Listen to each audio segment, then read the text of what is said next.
being broadcast by the Department of Defense of the Republic. At 2 a.m. Eastern Standard Time, multiple unidentified objects were confirmed to have entered Earth's atmosphere. Discovery Houston, 20 seconds to LOS speed rescue.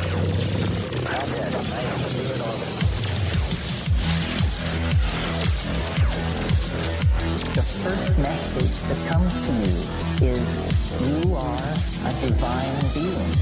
You matter. You count. You come from realms of unimaginable power and light, and you will return to those realms.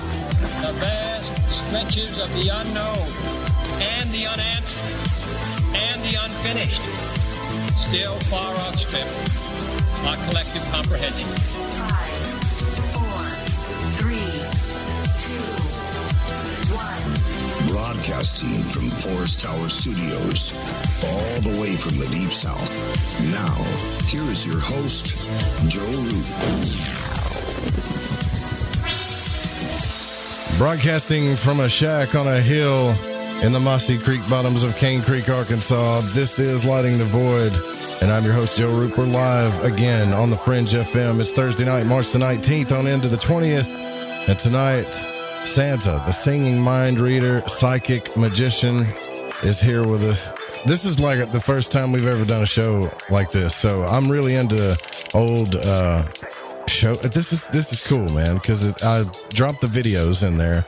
I dropped the videos on Facebook and into the chat room. If you guys want to join the chat room too, it's the fringe.fm/chat room. That's a Discord server that you can join. But it's, you guys know I'm into like the old vintage stuff, like World War II music, all that old style. Anything from like the 1900s up to the 50s, I'm pretty much into. So she puts on this show. And it's, here's the thing. I think tonight she's really going to talk about some of the stuff that she actually can do. And we're going to get into that because that's what we talk about on the show. Spirituality, metaphysics, consciousness, the strange, the weird, ufology, everything, right? Real quick, I want to give a shout out to our sponsors at ancientlifeoil.com, getthetea.com, and Metaphorical Archaeology. If you've had a paranormal experience that's caused you trauma or post-traumatic stress, instead of worrying about, going to a therapist or something, you don't want to do that. Not really. Before you do that, you should call Barbara, 214-995-3754 at Metaphorical Archaeology. That way, you get a free session. You can talk it out with her, and there's pretty much like a high chance it's going to go away anyways after you work with her for a while. I can attest to it. All right. So I also want to thank Ananda, Bossman, for coming on last night. That was a wild show. I know you guys were really wanting me to get that archive up, and it will be up later tonight after the show, probably early tomorrow morning, I'm thinking. And then tomorrow night, Jeff Harmon's going to be back with us for Open Lines Friday night, and then we're going to start this over. A round of new shows next week. Mary DeCina is going to be on with us, and we're going to have some fun. All right? It just never stops here. Even with the apocalypse, even with the coronavirus, the COVID-19, whatever's going on, we're still here for you. You know, you got all your bread, your toilet paper, everything you need to get. Relax. Don't get stir crazy. Read a book, watch some TV, meditate, talk to your friends, join the chat room. I mean, from what I hear, we're all about to get a bunch of checks anyways. I wish they'd hurry up because I need mine. Don't you need yours? By the way, you can donate to the Fringe FM by going to thefringe.fm. There's a donate button there. There's a donate button for Lighting the Void, too. We could really use your support. And that's all I'm going to say, because I think I just talked myself out of it after that. So please, if you can support, do it. It's tough right now for everybody. I get it. Also, head over to ufoseekers.com, backed and supported by the Fringe FM and Lighting the Void. If you want to keep a journalistic approach to what's going on, follow them on social media at UFO Seekers. And also, their videos and investigations are the best around. YouTube.com/UFO Seekers. So, yeah, Sansa's here with us, and I think I'm just going to let Sansa introduce herself. First, I want to say, though, I watched a couple of your shows, and I thought that it was one of the coolest things that I've seen in a while. You know, oh my God, thank you. Well, I was watching, have you ever watched that show, Sabrina, the new Sabrina show on Netflix or whatever? Based off Sabrina the yeah. Oh, Yeah, I haven't watched the new one. No, why? Well, in the new season, they had and I'm not going to spoil the show, but in the new season, they had a carnival there, like one of those old school carnivals that had like the old school shows, the peep shows, the freak shows, the guy, the announcer at the front and all that stuff. And I was thinking, man, it would be really cool if we still did stuff like that. And then sure enough, I look on the schedule and we got somebody coming on the show that does that. But Absolutely. Yeah, it's a synchronicity, I thought. But Pacho's good at that. My producer, he's really good at keeping things synchronistic. But however, you're not Yay, just... Pacho. Yeah, yay, Pacho, right? So you're not just a performer. You do actually have some gifts, don't you? Yeah, well, I'm a performer. I mean, to make it really simple, I'm a performer, and I also work as a psychic. You know, I think everybody's naturally psychic, but I call myself a psychic because I work, like, all the time as a psychic. I can't say I work full-time as a psychic right now because everybody's unemployed right now. I still do phone readings, but, yeah. So those two aren't, being a performer and being a psychic aren't necessarily two separate entities, though. And I have all kinds of stuff to say about that, of where the crossover is. And right now I'm doing, the last few years I've been doing a musical magic show called Sansa the Singing Mind Reader, where I'm a musician. I mean, I do that all the time. I'm a magician who dances and sings. I've always been a musician. Now I'm a magician who dances and sings and reads minds. And there is a lot of magic in there. Like I literally do psychic readings on stage, just a little bit. And then I do stage magic, I sing. But the whole thing is laced with magic and real psychic phenomenon. I mean, every last bit of that show is magic because, you know, I don't just copy other people. I don't just think like, oh, I should probably say this here and that there. I do rituals. I pray. I walk around in a circle chanting, and I literally channel everything down to every bit of the costume, the script, the props. I receive visions. Wow. It is really, I take it very seriously in a very lighthearted way. And I've been doing this kind of thing my whole life, and it just so happens, you know, you're really into the vintage stuff. It just so happens that what I have always channeled since I was a child is like old style, vintage, vaudeville, circus type stuff. And I got really lucky that in this lifetime that we're living right now, that stuff has been really, there's been a resurgence of that stuff. It's been really popular.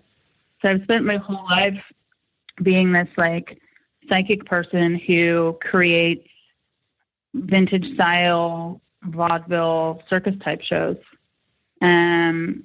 So you think like, oh, she's a psychic and she's a magician, but like it's all one really.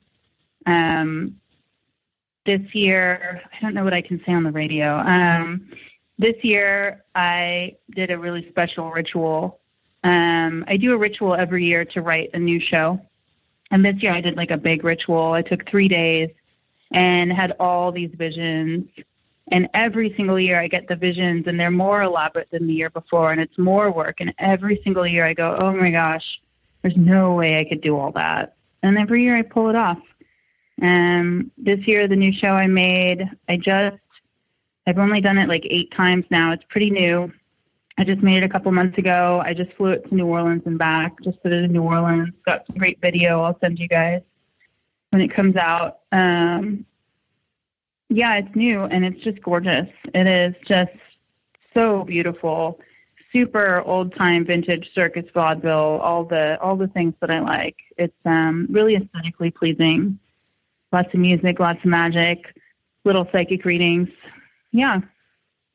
So.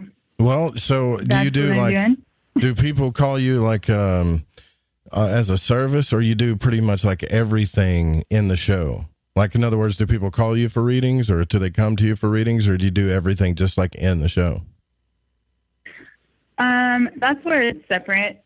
I do magic shows, but then I work as a psychic.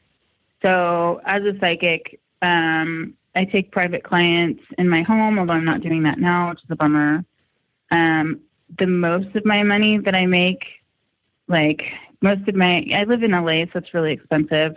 And there's a lot of events and a lot of people with a lot of money that put on huge events. And so most of my money that I make here in LA is or was from doing readings at events.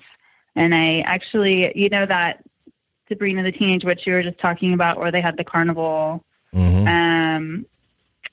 I dress up like a vintage carnival fortune teller with like feathers and rhinestones and a big turban and everything. People love it. They hire me because I look great, but then I do really good readings. And then I made this fortune teller tent that people can rent along with my readings for events. So I was doing really well right before COVID-19 2020 hit. I was like, dang, I'm doing really good. Yeah. I thought like, wow, I might actually have this whole being an adult thing figured out. Like, I'm doing okay. I wasn't making a ton of money. I'm not rich, but I was like, wow, I think I have this figured out. And then like literally a week later, everything went upside down. Every event I had, the Google event, all kinds of stuff, just, they had to cancel. Well, it's trying times for a lot of people, but I will say this: everybody, a lot of people are going through a lot of breakthroughs in a lot of different ways. Because I'm into astrology, and I see that too. And then we got all this Capricorn energy hitting and stuff, and so now it's like everybody's being tested. Like, did you take care of your finances? Did you take care of your household? Are you doing what you're supposed to be doing in business? Because now's the time when you're about to find out, right? So. But it's cool to me, even if you realize like, hey, this is what I was meant to do. And when this is over, and I promise you, it's going to be over, you'll go back to it. You promise? Oh yeah. It'll be over. This ain't going to last forever. It's going to end. As long as people stop being dumb and quit going to work sick and stuff so we can starve the virus out, we'll be fine. Just like that's all they got to do. And you living in a big city, you don't have you don't sound very, hopeful about that, right? Because people do it anyways. Yeah, they do.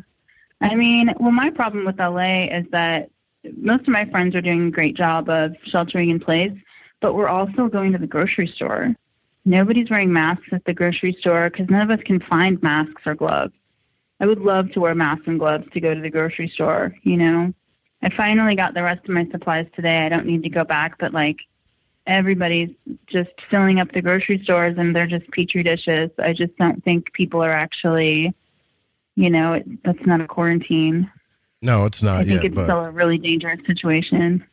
But I think it's going to be a long time before it, before it starves out. Yeah, I don't know. I think it'll starve out faster than what people think because I think there's a government ploy behind all this anyway. So, but and I'm not saying the virus isn't real. Doctor just told me yesterday. If you want to get all conspiratory about it. Yeah. They need to release a vaccine. They need to make it mandatory, and they also need to put out an economic stimulus package so Trump can save the day, and then he wins the election again. That's how it works.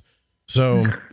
Yeah, but he's Trump. Then is he going to ask for it back? Is he going to give? Y'all got to pay me back with interest, right? Yeah, exactly. And then buy my meat. Yeah, that sounds more like Trump to me. I hope he does get those checks out sooner than later, though, right? Yeah, well, me too. So here's the thing, though.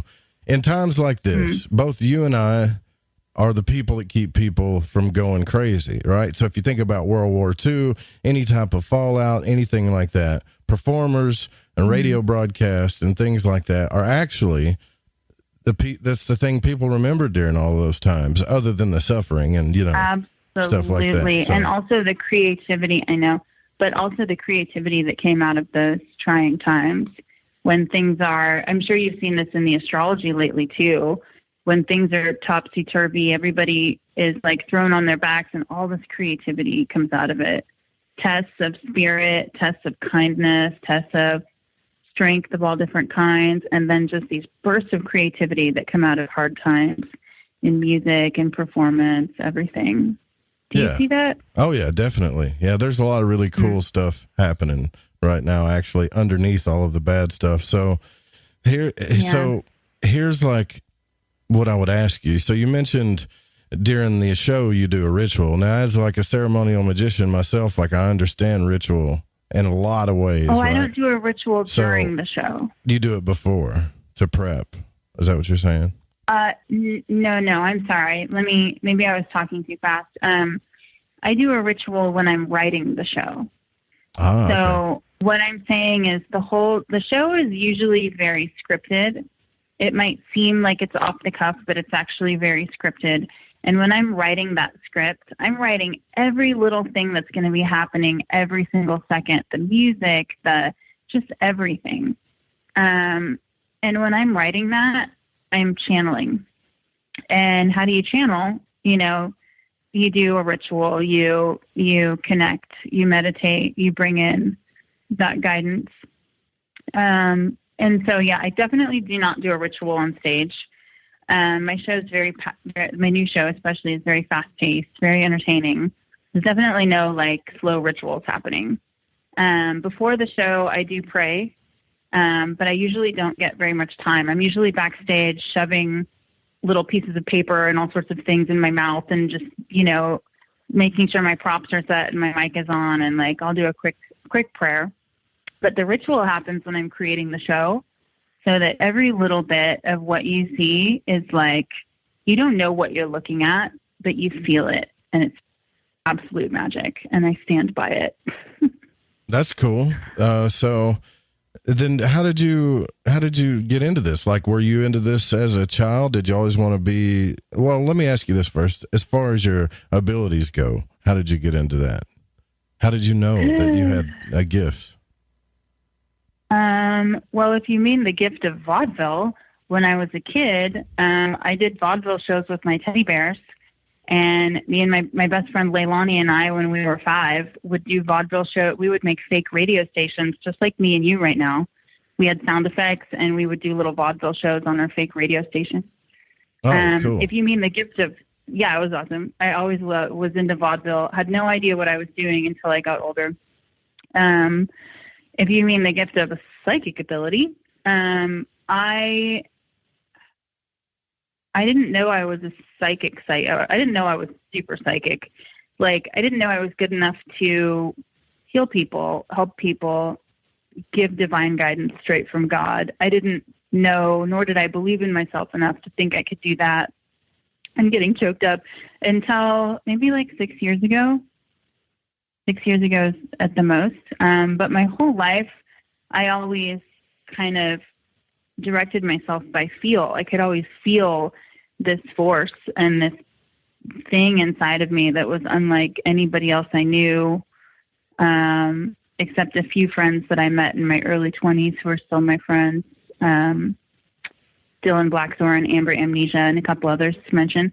I always felt something that was very otherworldly, and I just had a certain sense and a certain knowing. And it was something that was deep and dirty, and not dirty, but like gritty. It wasn't something all clean and Christian. It wasn't something whitewashed. It was just this feeling of like being really tied to something that was good, not a dark force at all. I've never been into any sort of black magic or anything at all. In fact, I could probably be classified as a Christian more than anything if you really tried to classify me, but that would be crazy. I'm not a Christian. I just felt this force, and it felt like me, and I always knew. And throughout my whole life, especially in my 20s, people would just come up to me out of nowhere and ask me questions because they thought that I, for some reason, would know. I used to travel for 10 years. I traveled as a singing, tap dancing accordion player with a circus show. Did you know that? And we had this one-handed trumpet player named Fletcher Flutejean. And I was 10 years younger than he was at the time. I was in like my 20s through most of this time. And he would do this thing where he would just come up to me all the time. We toured together. We spent a lot of time together. And he would come up to me and just be like, Sans, what do you think is going to happen with da-da-da? Or like, hey, Sans, what do you think about this or that? And he would ask me like basically questions you would ask in a psychic reading, and look at me really intensely, like waiting for my answer. And I would wonder why Fletcher was asking me these things, but then I would usually have an answer for him, because I just knew. It was crazy. And then Okay, I'm almost done answering your question. But then when I really found out, so I was with the show for 10 years. Towards the end of 10 years, our ticket sales were going down, and I was like, oh my gosh, what am I going to do? Like, I don't have any regular life job skills. You know, I left college to join this show. I'm a traveling musical vaudeville performer, singer, tap dancer. Like, how am I going to support myself if this show goes away? And I made a prayer, and I wasn't into God yet back then. I hadn't met God yet. And when I say God, I'm probably talking about a different type of God than most people would. Hadn't met God yet, but I still naturally prayed all the time when things got rough. I don't know why. I prayed and I said, show me my superpower. Yeah. Show me my superpower that I already possess, that really helps people, that makes a difference in the world, that makes things better, and also that I really enjoy doing and that I can use to support myself. And I want to do it every day. And I prayed every day for a while. And then one day my best friend Lily came up to me and said, hey, I can't make it to this gig as a psychic at a party. Will you go? It pays $100 an hour, and they put you in this silly costume and you do readings. And I was like, I'm not a psychic. She said, yes, you are. I can tell. It's obvious. I was like, no, I can't do that. She said, here's some cards. They have words on them. If you don't get anything about the people, just have them pick a card and read the word to them. And I was like, okay, I can do that as long as I don't have to lie. But I really needed the money. So I went to work. I put on the really dumb costume. And as soon as people came up to me at my table, as soon as their energetic field started meshing with my energetic field, I got so much information for every person, down to like the color of their car. Details. But wow. most important. Okay. Yeah, on my first try, because I've already been doing this for multiple lifetimes. In a past life, I was a reader in New Orleans for a long time. But I had no idea about any of this at this point. I was just like fresh-faced kid, just like, what the heck is going on? So the most important thing about that is that the information I was getting was to help people. You know, seeing the color of their car and stuff wasn't really important, but it just was showing that I was on the right path. I was actually seeing things, and it was really validating what I was seeing and feeling. I'm a clairvoyant. I do five-ish different types of readings, but mainly I'm a clairvoyant, which, as I'm sure you know, is receiving images and feelings, which is also clairsentience, but clairvoyance is like mostly images and feelings. So you can hold objects and get stuff out of them if you hold on to it? That is, I can, but I'll do it more clairvoyantly. That's, what's that called? That's clairsentience. Clairsentient is, actually clairsentient is feeling. Feeling as in emotional feeling. Holding something in your hand, physically holding feeling. We're talking about two different types of feeling. There's a name for that too. It's psychometry, I think. I just call it psychic, really. So, I mean, that's cool. Well, people love to label things. There's all different types of psychic gifts or ways to do reading. I do clairvoyance, clairsentience, a little bit of clairaudience. That's where you hear things. I don't like hearing things because it makes me feel like a crazy person. I like to feel like a really normal person, even though that's totally impossible for me. But do you hear things and you just shut them out, though? So, yeah, that's kind of what you're saying, right? Like you don't want them, like, have you turned it off? If I hear something, I might have turned it off, yeah. If I'm doing a reading for somebody, I'm doing it because I want to help them. I'm doing it because I want to channel whatever information God or Spirit gives me to help them.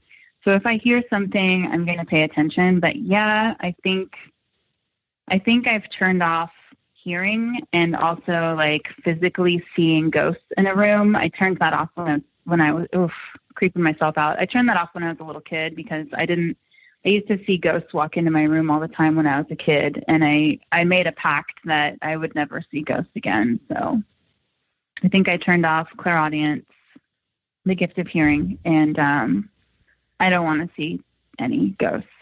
Thank you very much. Yeah, so you don't like... I feel them. You don't want to be scared pretty, like, that's what you're saying. I mean, I get that. It would scare me. Yeah, like a guy walking into my room, there's no way. I would freak out. Yeah, we had a guest on the show, man, that talked about stuff that he saw and lived through, and like beheadings and all this other kind of stuff. And he was actually had some breakdowns. Yeah, man, he had some breakdowns on the show. And shoot, we're already at our first break. You believe that? So yeah, I mean, I get that. Oh no, how did that happen? That goes by. Yeah, it goes by really, really quick. Yeah. So Sansa the Singing Psychic is our guest tonight. We'll be right back. Just stay with us.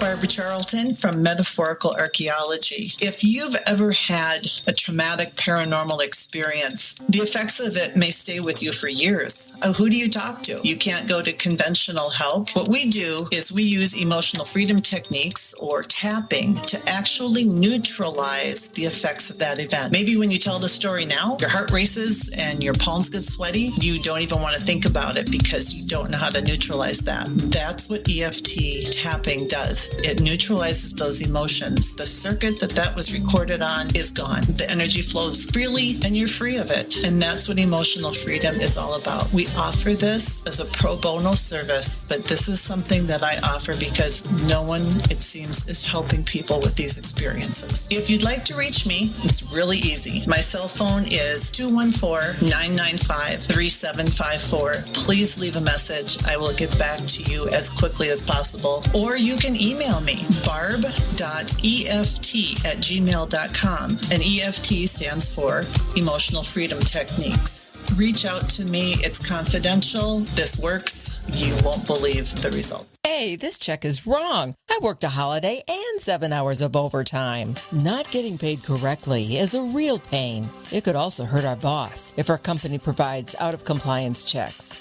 That's right. Construction companies doing business with the government can get fined, or officials of the companies can go to jail if the checks aren't right. It's a law. The Davis-Bacon Act has 30 compliance issues for every check, but there is an easy way for construction companies to be in compliance. EMARS offers Compliant Client, a web-based system that finds and corrects all 30 of the possible out-of-compliance check issues. Users of Compliant Client report an 80% savings in time and money. Running a weekly payroll usually takes about 5 minutes. All 15,000 plus clients of EMARS have never had a legal compliance issue. Plus, they sleep better on check day. Contact EMARS at emarsinc.com or call 480-595-0466. All right, man, this is Crow 777, and you are listening to The Fringe FM.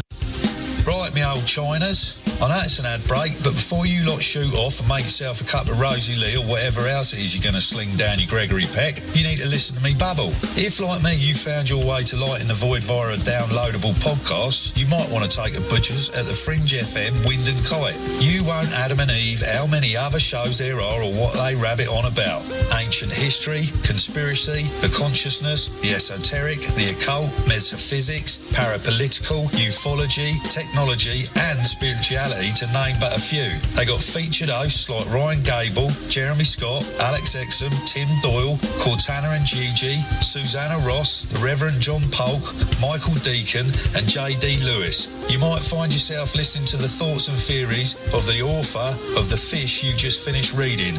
Or you could pick up the dog and bone, call in and tell everyone your own beliefs or experiences. So do me a favour, before you put on the Ansel or crack open a bottle of vino or roll a joint, go to the Fringe FM and see what you're missing.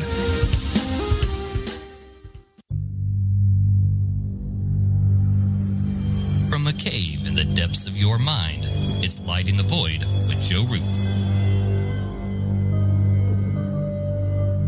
The Fringe FM isn't just a radio station. We also provide services for all your audio production needs. If you're interested in live radio or pre-recorded podcasts, we're here to help. We even do audio enhancements and voiceovers if needed. If you want to do a podcast or live radio show and even want the option to syndicate on terrestrial radio, from simple audio file enhancement to live production and call screening, we have you covered. We have worked with some of the best professionals in the business in order to provide coaching instruction for content creation, show structure, and more. Contact The Fringe Digital Media for more at info@thefringe.fm. That's info@thefringe.fm. Or call 501-777-5631 for a consultation. Hey, I'm J.M. DeBoard, and when I want to talk about dreams, I look up my man Joe Root and his show, Lighting the Void.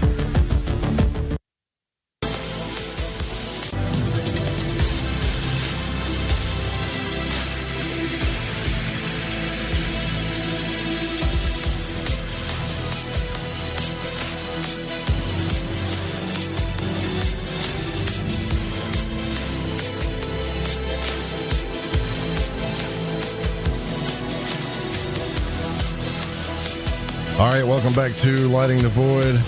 I'm trying to play that new intro by Steezy Stevie. I'll have to play that later because it's kind of long, but it's really cool. He mixed some of the Kronos' music, and then he put his spin on it, and it's cool. So I'm just going to hit stop right there. All right, so Sansa the Singing Psychic is with us tonight, and this is cool because I'm trying to figure out your background and stuff, how you got into this first, because you don't see a lot of this stuff, man. But I feel like it's cool because we're in the 20s, right? So I wonder if we're rehashing some of this old stuff, because to me it would be cool. And I know this is going to sound weird to a lot of people, but if I went on the street and I saw all these old classic cars and people in zoot suits and stuff, and then going back to these old circus and vaudeville acts, I'd love that. I think that would be me too, Joe. A good time. I would be in hog heaven for sure. That would be the best. Yeah. I have a big scene of amazing musicians, swing dancers, cute people who just pay to go to our shows and dress really, really, really well. There's a whole, as you know, it's Los Angeles. There's a whole scene of vintage enthusiasts who kind of live that way a little bit. We get a taste of it here and there. I feel like that's the world I live in.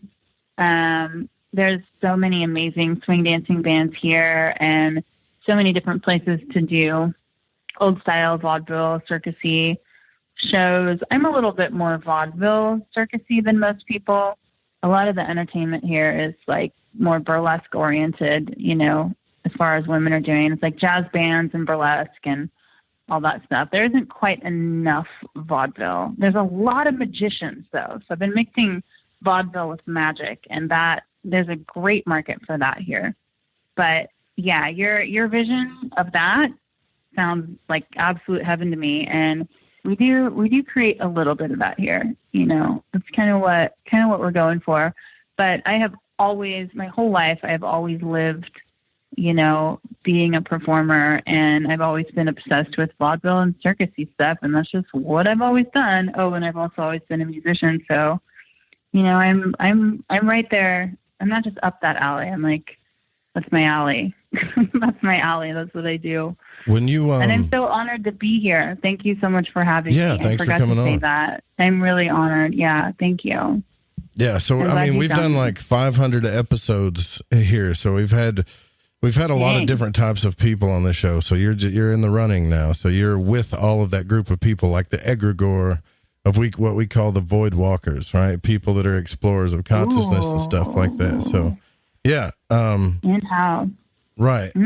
So when you developed this stuff, or you knew about it, did you work with anybody to train yourself up more? Did you get it? Were there some books that you picked up that helped you, or anything like that? Or which part? Let's just say let's talk about the psychic part. Yeah. The psychic part. No. With music, with magic, yeah, definitely I had help with it. But with the psychic stuff, I taught myself. It started with that first gig I told you about, where I sat down and was like, I don't know what I'm doing, and just got information about people. And by the end of that night, I was like, that was amazing. I actually helped people. I want to do this every day for the rest of my life. And I started my small business of doing psychic readings at events, and then doing private clients on the phone eventually, and sometimes in my home. But mostly I've been using working at events as my school, my training ground, because I do a lot of high volume corporate events. So I just do reading after reading after reading after reading. And there's loud music and people are yelling and people are drunk and people are hitting on me. And it's, luckily they don't hit on me that much, but I'm just saying, like, it's so much distraction that you have to be a really, really good psychic to be able to do great readings, to be able to see what her husband's hair looks like and what glasses he wears and what kind of sweater he wears. And most importantly, the whole point of the reading, which is why he's so mad at her and how she can save their marriage. To be able to do a reading like that when there's like house music blasting in my ear, you know, and everybody's yelling, like I just did the other night, like that takes a lot of practice and ability. So I taught myself mostly just by practicing. I've gotten a lot of practice, thousands of hours of readings, mostly through events. I used to live in Oakland, mostly in Oakland, California girl right here. But I did go to the Berkeley Psychic Institute for a little bit, and cool. I learned it was cool. I learned some basics of really important things, which were grounding my energy, using different, they have their own kind of weird dogma there though, but I learned how to ground my energy, how to cleanse my energy, very important, how to put up psychic protection, which I don't do anymore because I just use God, and so I don't need to most of the time. How to just like really basic energetic things that anybody doing psychic reading absolutely needs to know, or else you will get hurt. So I'm glad I did that, but I didn't go for too long because it just didn't quite feel right. Then my business took off. I moved to LA anyway and started doing a lot more events, and I didn't even have time to go to school for anything anymore. I was working a lot. Let's see. I've read a lot of books written by various psychics. But yeah, no training other than that. As I said, in another life, I worked as a reader in New Orleans. And I think I also did magic too, maybe some not great magic also, maybe, which I might still be karmically paying for a little bit. I think that's been cleared. Let me just say that's been cleared. But I think some of why I'm so good at it also is because I've already been doing it and practicing it and working at it and learning for several lives. And so when I started in this life, it just came on really fast. I think like there's a lot of great musicians, but you're like, wow, they must have been playing for eons. Like they were born good, But that's a tactical thing. With the psychic stuff, think about it this way. I'm sure you have. With the psychic stuff, you don't have to like learn how to do it with your hands or anything. It's spirit, it's energy. It just comes right through. See, if you've already been practicing that for lives, it just comes through. So that video I showed everybody when you had that really tall, kind of nervous guy, Tim, that came up there and he gave you a card, right? No, Tim. Yeah, was he was great. Was that part of your act, or was that you actually reading body language or, being intuitive there with the card that you guessed? Yeah, so that one is half psychic and half stage magic. Interesting. I wonder how that real works. Psychic stuff and half stage magic. That is actually the one part that I don't want to be 100% transparent about. I am here on this show to be 100% transparent about everything, no matter how weird, no matter how alienating, but I am a magician, and magicians keep their secrets about some magic stuff.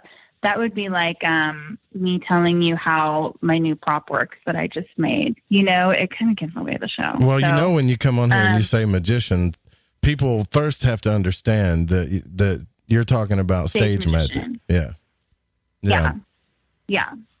Right.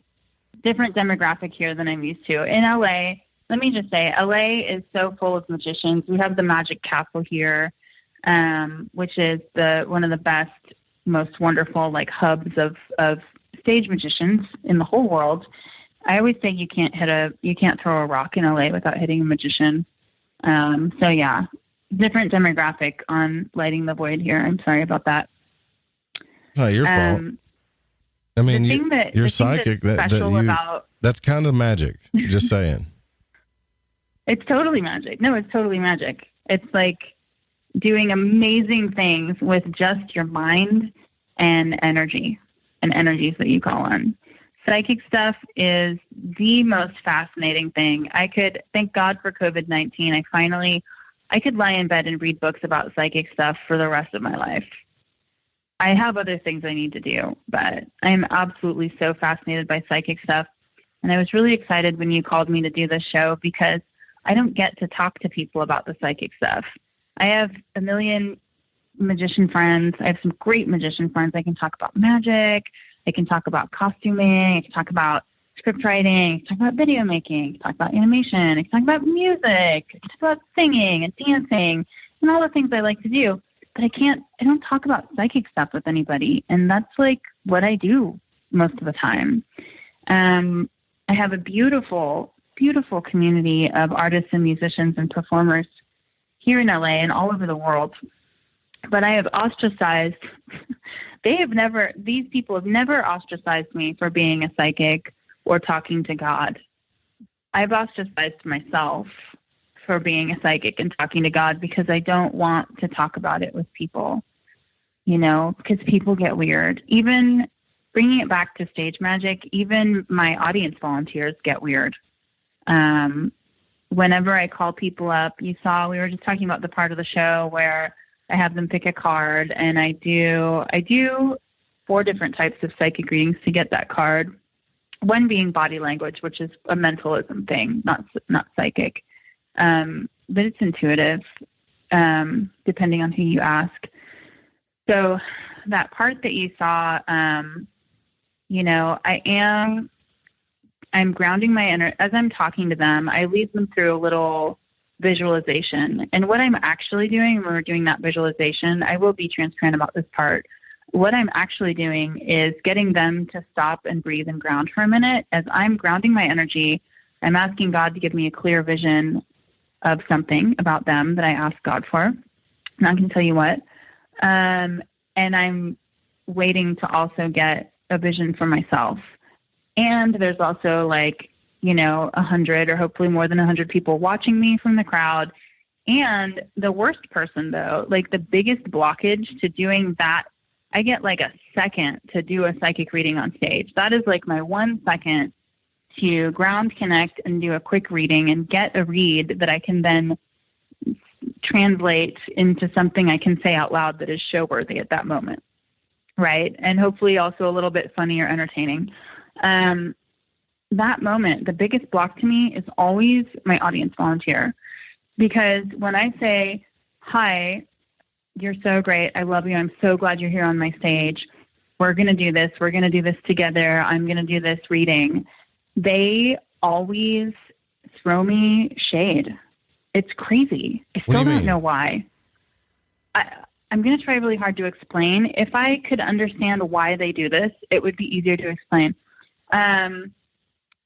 Every single time I'll get what I call a hit, what psychics call a hit, when you get oh, your husband is mad about this, or, oh, you have a new business you're starting or something. When I'll get a hit about the person, for instance, okay, last time I was reading this lady named Rose, who I brought up on stage, and I only have a second to do this. If I spend too long doing the real psychic reading part, it gets boring. So I have to switch back over to the stage magic part and kind of switch back and forth. It's totally crazy, Joe.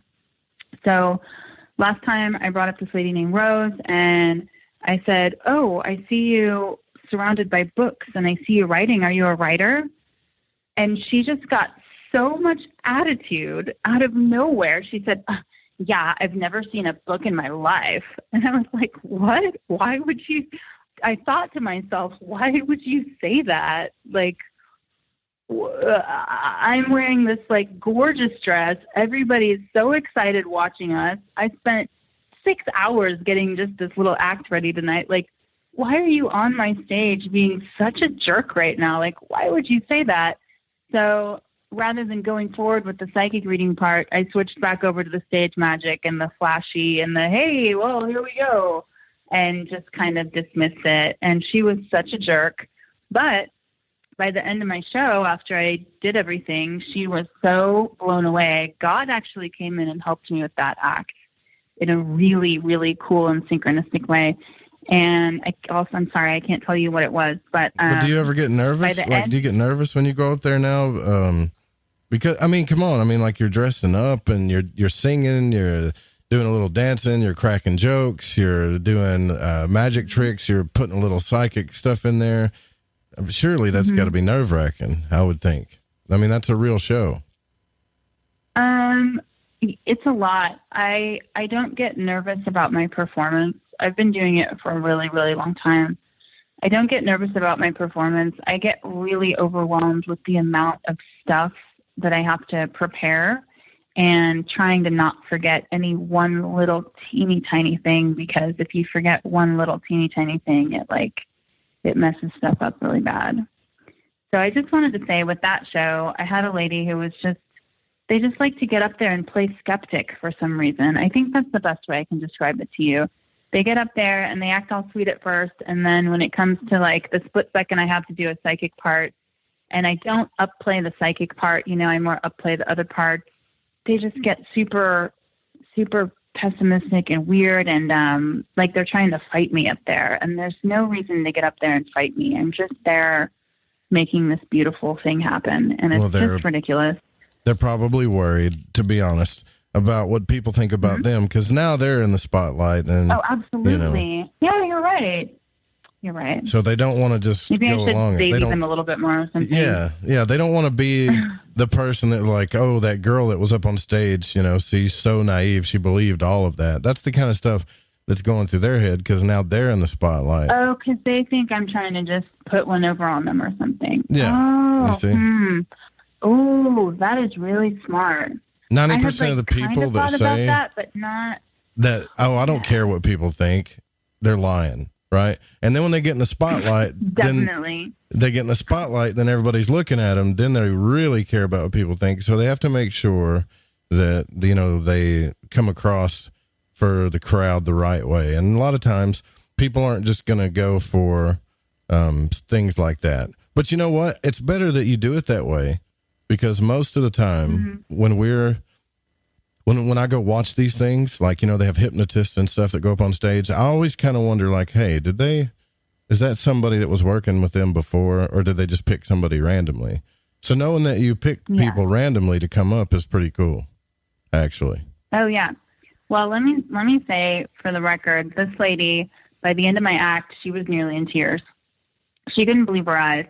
And my friend, the producer of the show, told me that Rose was talking about me for 2 days straight after that show and how amazing I was and how she couldn't believe it, which is a little silly. But she started out being a total jerk. I'm not going to cuss on the radio. She started out being a total jerk and ended up being a believer.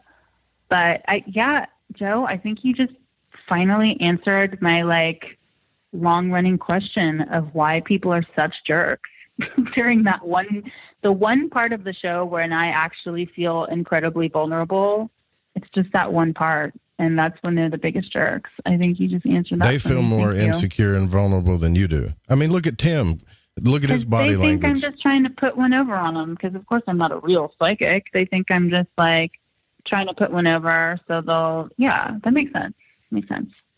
Yeah, I mean, when the Tim guy got up there, he had his arms crossed. He was a little nervous. That's understanding, too. But he's brave. He was being brave, too. So that's cool.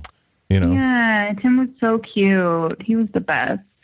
By the way, I'm just letting you guys know that a freaking monsoon just hit Cane Creek. It's literally moving the walls in the shack. So I don't know if it's a tornado or what's going on out there.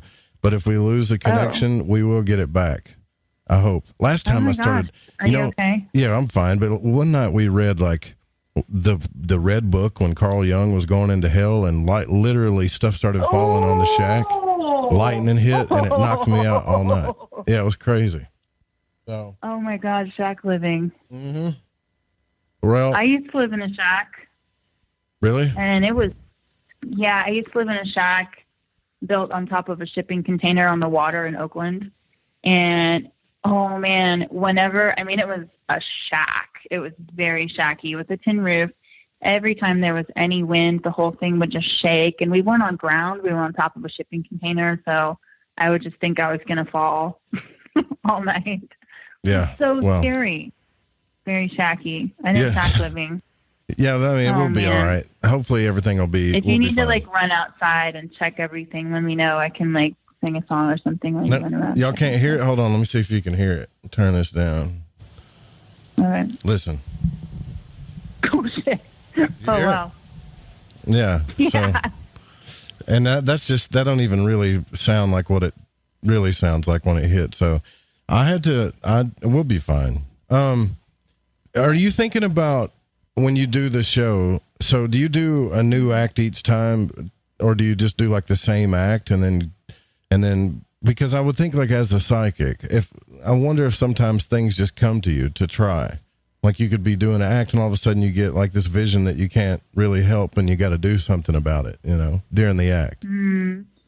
That's an interesting thought. But what I do is I write, I have a lot of material that I've worked out over the years. And so what I normally do is once a year, I'll write what I call a new show, but it'll actually be half new material and half last year's material and the year before and the year before, and as I said, my musical magic shows are very scripted because there's also musical tracks playing in the background that are completely timed with what I'm saying and what I'm doing and different gimmicks and illusions that happen. So everything is really scripted. It's definitely not improv-y.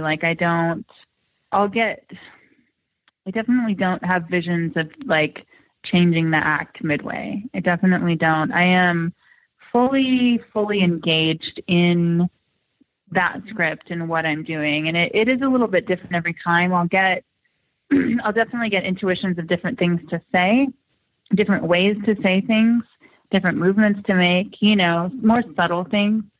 But they're definitely very magically scripted. Yeah, I like that thinking though. I do. Yeah, but because I tend to have the show, and sometimes I'll do, I don't know. I definitely don't mix it up mid-show, no. All right. Well, look, I'm telling you, this goes by quick. No, it's okay. We're already at the top of the hour here. So if you guys got any questions too, you can call in at 1-800-588-0335. Sansa, the Singing Psychic's here with us. We'll be right back.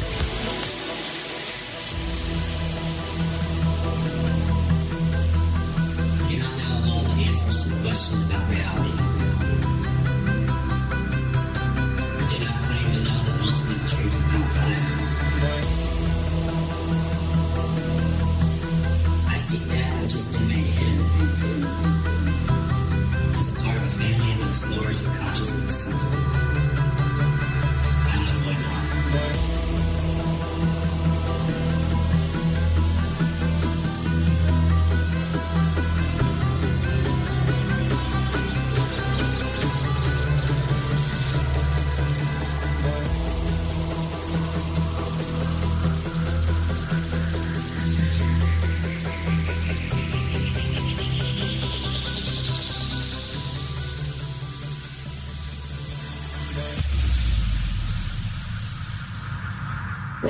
Welcome to Lighting the Void.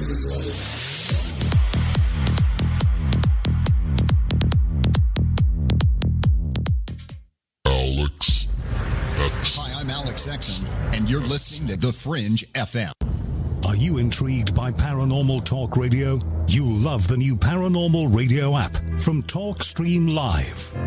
You'll find a great selection of talk shows covering UFOs, ghosts, strange phenomena, and much more. Download the Paranormal Radio app now and start listening to the very best in paranormal talk entertainment, including the network you're listening to right now. The Paranormal Radio app, free in Google Play and the iOS App Store. Hey, this is No Way Jose, a Northern California Piscean stuck in the Arizona desert. I'm a void walker, and I got the shoes to prove it. So what do I do when my soul yearns to delve deep into the realm of the unknown? I aim my satellite straight into the night sky and catch a smooth ride on the KTLK-DB radio waves. I tune into Lighting the Void with Joe Root on the Fringe FM. Joe, Lighting the Void is the best show on the planet. This is Barney, your friend from Facebook. Thank you and all the crew for all you do. Namaste, my friend. This is Macon from the foothills of North Carolina, and I am a void walker. G'day, void walkers. This is Lily from down under Australia. The world may be small, the enigma is greater. So let your curiosity take you for a journey with Joe Root.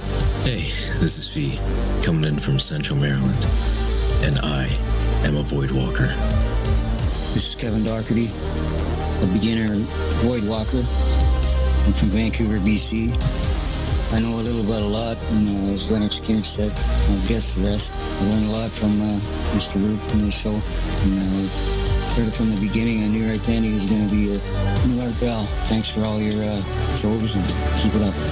Hey, this is Derek from Mass, a.k.a. the Night Stalker, and I'm a void walker. This is Mark from Chicago, and I walk the void to ascertain what is consciousness. My name is Jared Johnson, and I'm from Humboldt County, California. I do not know all the answers to the questions about reality. I do not claim to know the ultimate truth about life. I seek that which has been made hidden as a part of a family of explorers of consciousness. I'm a void walker. Thanks, Joe Root. I'm Clegg Lewis. You are listening to The Fringe FM. Hey, is that a new music app? Yeah, check it out. Surfer Music Discovery. It links to thousands of online stations, but the twist is you see the song names and artists that are now playing live. That's different. No guessing. Looks like a waterfall of music. So many formats. Rock, oldies, country, R&B, jazz, and a whole lot more. How's that spelled? Surfer. S-U-R-F-R. Is it expensive? It's free. No need to sign up or sign in. Get the Surfer Music app free from Google Play or the App Store. Have you ever seen an ad or banner which brought you a feeling that someone is reading your mind or even listening to your conversations? Your online data is being used against you. Surfshark is a VPN service that makes online privacy protection easy and attainable. You can use it on as many devices as you'd like simultaneously. Surfshark encrypts all internet traffic sent to and from your devices and ensures that your IP address remains hidden. The VPN service that we use at UFO Seekers, plus 1 month free for $1.99 a month. Visit surfshark.deals/seekers. We all have that story to tell in our lives. The winds were howling. The ground shook. You could hear rushing water. And then, history repeats itself. When there's no power, refrigeration fails, stores with their shelves stripped bare, ATMs can't operate, deliveries stop. Then what? These events can last days or weeks. You need a plan. In statements made during recent interviews, FEMA Administrator Brock Long has repeatedly urged all Americans to understand 3 truths. FEMA is broke. The system is broken. If this is the new normal, Americans can't rely on federal cavalry when disaster strikes. Don't get caught out in the elements empty-handed. Prepare with us by going to preparewiththefringe.com and get your 2-week food supply. 92 servings, 8 food varieties with 25-year shelf life. Normally $137, now only $75. Or get a month's supply, normally $247, now only $147, shipped in 1 business day. Just go to preparewiththefringe.com or call 888-440-7931. That's 888-440-7931. Get this great offer and be prepared while it lasts. Hey, Fringe listeners, this is Dave Cruz, host of Beyond the Strange Radio, asking you to join us live Sunday evenings at 7 p.m. Pacific Time, 10 p.m. Eastern, right here on the Fringe FM. Visit beyondthestrange.com for links to chat, social media, and schedules of the show. And remember, always stay strange. Hasta. Paranormal News Coronavirus Update. I'm Brad Bernards. The World Health Organization on Wednesday declared the novel coronavirus outbreak a pandemic. COVID-19 can be characterized as a pandemic. Pandemic is not a word to use lightly or carelessly. Several countries have demonstrated that this virus can be suppressed and controlled, WHO Director General Tedros Adhanom Ghebreyesus said. The latest global death rate for the novel coronavirus is 3.4%. Dr. Jay Bhattacharya, Stanford University professor of medicine, tells Bloomberg, we're not measuring the people with a mild illness, and so the mortality numbers people suspect are likely to be lower than being reported. South Korea, where they've measured a much larger population of people, the mortality rate looks like a very, very bad case of the flu, as opposed to mortality rates in the 2s or 3s, which would be much, much worse, 20 times worse than the flu. The percentage of deaths will decrease in the longer term since milder cases of COVID-19 are probably going undiagnosed. It sounds like a dream job. You have to sit around for 2 weeks doing nothing, forbidden to exercise, and you'll get paid around $4,500 for your troubles. There's just one tiny catch. You have to be deliberately infected with the coronavirus. That's from a report in IFL Science. Researchers in the UK are reportedly looking for 24 volunteers for a medical trial. The volunteers will then be quarantined for 14 days and monitored by doctors and nurses who will be their only human contact. I'm Brad Bernards with the Paranormal News Coronavirus Update.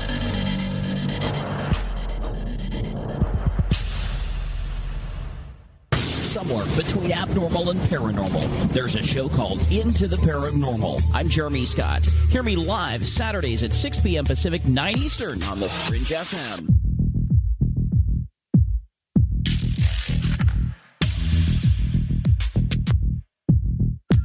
You're listening to Lighting the Void.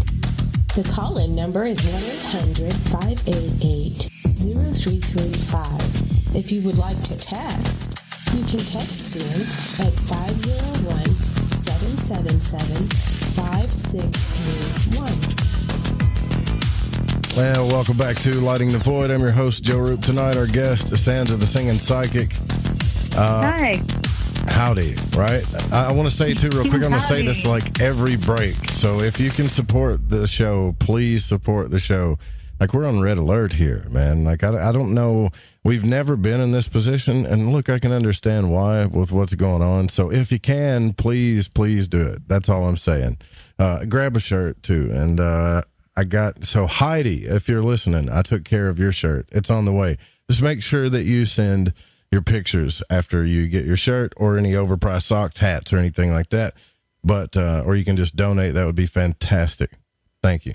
All right. I had to do that, Sansa. Sorry about that. But, Howdy, Heidi. I'm going to buy a shirt from you guys. Yeah, she's like, where's my shirt? And I don't know. I went and checked in it. They never filled it for some reason. So I got to check that stuff too.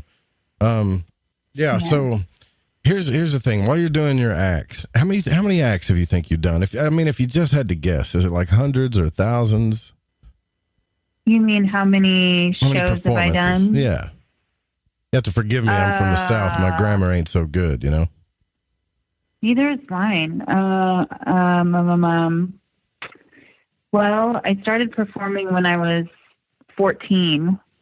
I started doing musical performances when I was 14. Like I said, I guess we were not on the radio, but I toured with a 17-piece vaudeville circus show, which was also musical, for the greater part of 10 years. So that is an amount of shows I can't count. I've had like 20 different performance projects, musical and theater. And just this last summer, I did one tour that was like 22 shows, and another tour that was like 6 or 8 shows, and then a bunch of in-town shows. Oh gosh. I don't know, Joe. That's a lot. That's a lot. That's a lot of shows. Maybe probably under 1,000. If you count them all up, probably under 1,000. I think I could safely say under 1,000. I don't want to undercut myself, though. I don't know. Well, I'm thinking if we ever do any events like the Fringe FM events, we would probably give you a call, because when you go to these paranormal conferences, it's all, you know what it is, and I love to go to them. Don't get me wrong, but it's the same thing. They have speakers and stuff, and And then you go to dinners, and then they got all their vendors around selling stuff. And then they'll do like karaoke, maybe. What you need to have a show, a concert. You need to have, like, it needs to be fun, you know? Some kind of, like, good what you do. top tier performer up there really changes the energy. Yeah, definitely. Well, let me know. Let me know as soon as this whole COVID thing passes. I think what a lot of people I can't wonder wait to too, get though, back out on the road. is like in your line of work, because some of the magic is so good, honestly. Like when people do magic tricks and nobody knows how to do them, it's pretty amazing stuff. Because, you know, David Blaine was doing that. Everybody thought, there were rumors going around like, oh man, he's got demons and devils inside of him. Same stuff with Chris Angel, right? But I think people do wonder how much of metaphysics or spirituality or psychic abilities are involved with that. Do you find that you're one of the kind of unique people that you actually use that a little bit, or is there several people like that? Absolutely. So I spend a lot of time at Magic Castle, which is one of the biggest magic hubs in the world. And I like to befriend a lot of people and talk about, you know, where they're coming from when they do magic and kind of deep, strange things. And I've found that you can't even talk about real psychic phenomenon existing. They will shun you in the magic community. Now, I do know some, it's surprising, right? You would think that would be true. Yeah. You think the opposite, but no, they like I said before, I have this beautiful community here and all over the world of musicians, performers, magicians. But I ostracize myself as far as like I try to not really talk about the psychic stuff or the God stuff or the remote viewing stuff. Because they will just shun you. Magic Castle in general believes that there's no such thing as actual psychic phenomenon, which is a laugh.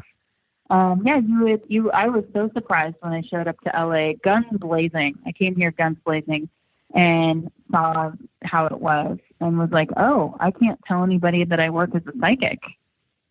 Like, they will shun me. That's so funny. But I know. Well, we have one host from Long Beach, Alex Exum, who does the live talk. We have one host that is from LA, and he's the biggest skeptic on the station. Got a lot of skeptics out there. Huh? I don't care what people believe or don't believe, or even if I'm giving a reading, I don't care what they think about me. I'm there to just channel, you know. But with magicians, I did stop talking about psychic stuff, but since it was saying mind reader, you know, is it stage magic? Is it real? Like, I can get away with that because they don't know. They don't know. They can't judge. I didn't even tell you which part is psychic and which part is real. No. They can't judge. Now I do, just between me and you, Joe, just between me and you. Right. I know, let's see, 3, 4. I know 4 official Magic Castle magicians who are all male who read the tarot, which is intuitive. You can't not intuitively read the tarot, which is intuitive. And one of them has real psychic ability, which he's told me about. And I believe he does use a little bit of that on stage. But he is great like I am, whereas you cannot tell which is which. It's pretty seamless. So I hate to tell you, a lot of it is fake. A lot of it's fake. Which makes me more special. Yeah, a lot of it's fake. Also, sometimes they might not realize that they're doing it more intuitively than they think. Sometimes they don't know. Now, have you ever had some paranormal activity, though, happen while you're during a performance or before and after? Like something just really weird happened based on what you were doing? I have to believe that it does draw some crazy energy sometimes. I don't know why I want to believe that. It's true. It's true, and I love that you believe that. And that is why, what you just said is why I got into performance, because vaudeville for me is an archetype. And so it absolutely stirs up energies. vaudeville is an archetype that stirs up energies, that calls on this feeling, this presence, this energy that I have felt my whole life, that is so sincere and just endless. So that's why I got into performance, because I agree with you that it does absolutely stir up energy. Now, so what was the question? Have I experienced a paranormal event? Yeah. I mean, I've done live psychic readings on stage. I don't know. Well, that's probably a no, because if you did, you'd remember it for sure. Like, you mean like if a chair flew across the stage or something? Yeah, that's more like chairs flying across the stage. That would be more, that's still paranormal, but that would be like poltergeist activity, you know? Yeah, I hope that doesn't happen. I've gotten like touched and felt up by ghosts backstage before in I've been in a lot of really old theaters all across I don't know why theaters are like that, but, drama geeks are pretty strange. I could totally see them haunting theaters. We had another witch that was on this show that said that spirits fill her up too. And she said she got used to it. I'm like, how in the hell could you ever get used to that? But I don't think you could get used to it. She's kind of different. And she even laughed like Sherry Moon Zombie. So she was a little dark, you know. How does Sherry Moon Zombie laugh? You know, I can't do it. No, there's no way. Okay. I might play it, you know, but I'm not going to do it. That's too embarrassing, you know, even for me. Okay. So I'm trying to push some boundaries here. You know, it is lighting the void after all. Yeah, right. Yeah, you got me. So I'm not going to do that one. I might could find it. You know, like you never heard the Sherry Moon Zombie laugh, like from The Devil's Rejects or whatever. Oh, I love that movie. I don't remember her laugh though. Hold on, I'll find it. Yeah, it's like it's really. Let me see if I can play it here. You seen that movie House of a Thousand Corpses? Oh, wow. Oh, yeah, you don't like being scared. But listen, though, there might be some cursing in this. I love scary movies, and I love House of a Thousand Corpses. I watched it when I was like a little kid and loved it. I grew up on horror movies. Here we go. Let's see. Please don't. Oh, yeah, but you got to, of course, you have to go through the commercials on YouTube. But I think, I don't know. Like when I saw this act that you did, I was kind of inspired because I was like, man, I hope more people, like I really want more people to do that. I tell people on the show all the time, like express yourself, because people come to me and they say, oh, I really dig this and I like this and that. I'm like, so why don't you do it?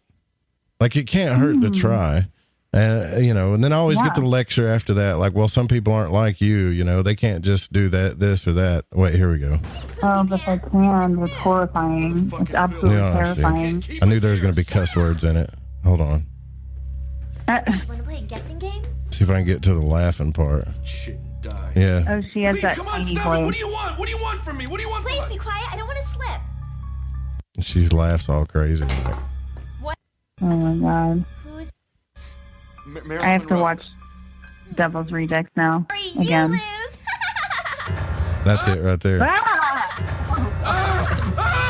I had a girl on the show that laughed just like that. That's horrifying. Yeah, it's scary. Yep. That's scarier than getting poked up by a ghost in an old vaudeville theater. Yeah.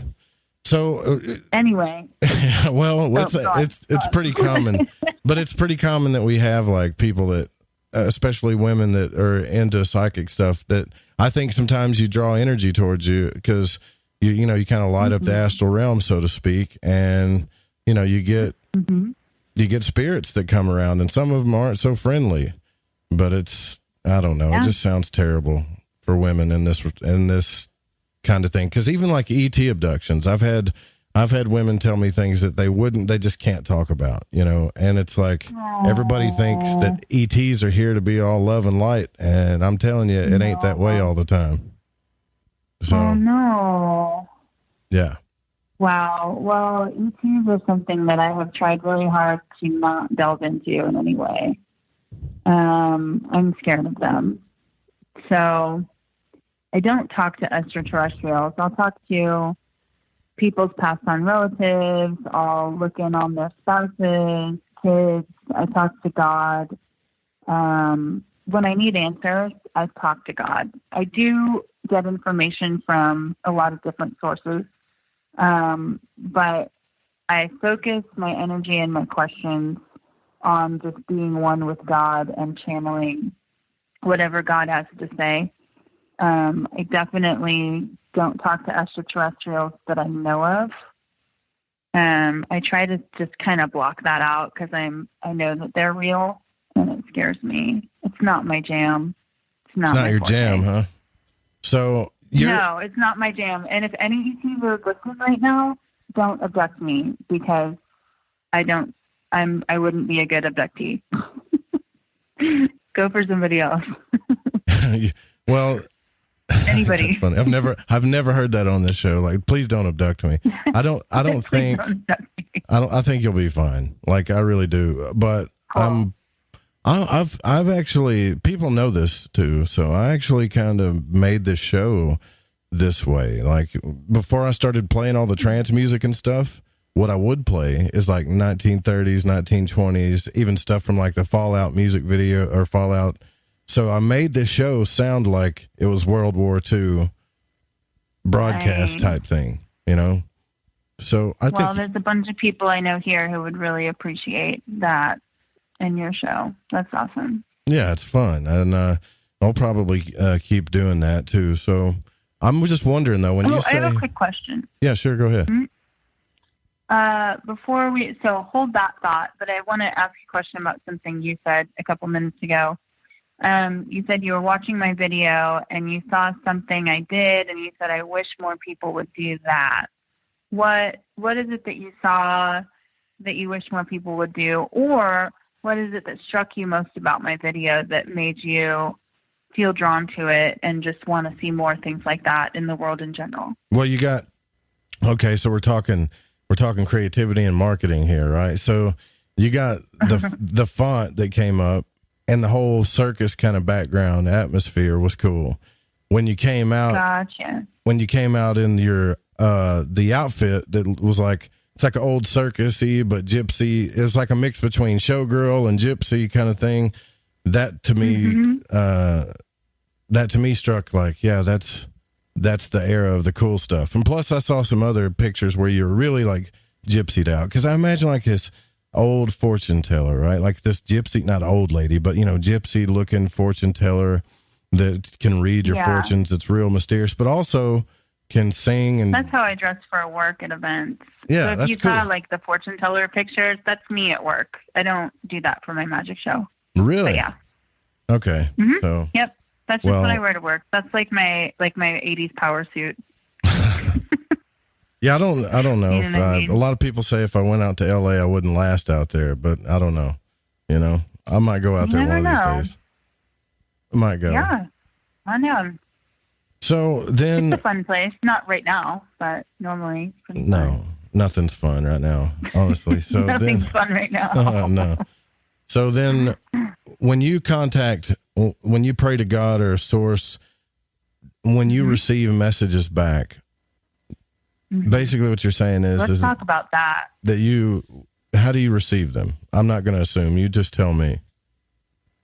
So what are we talking about? Like if I'm just meditating and praying, or if I'm doing a reading, or if I'm channeling? Either or, because it all comes from the same place, right?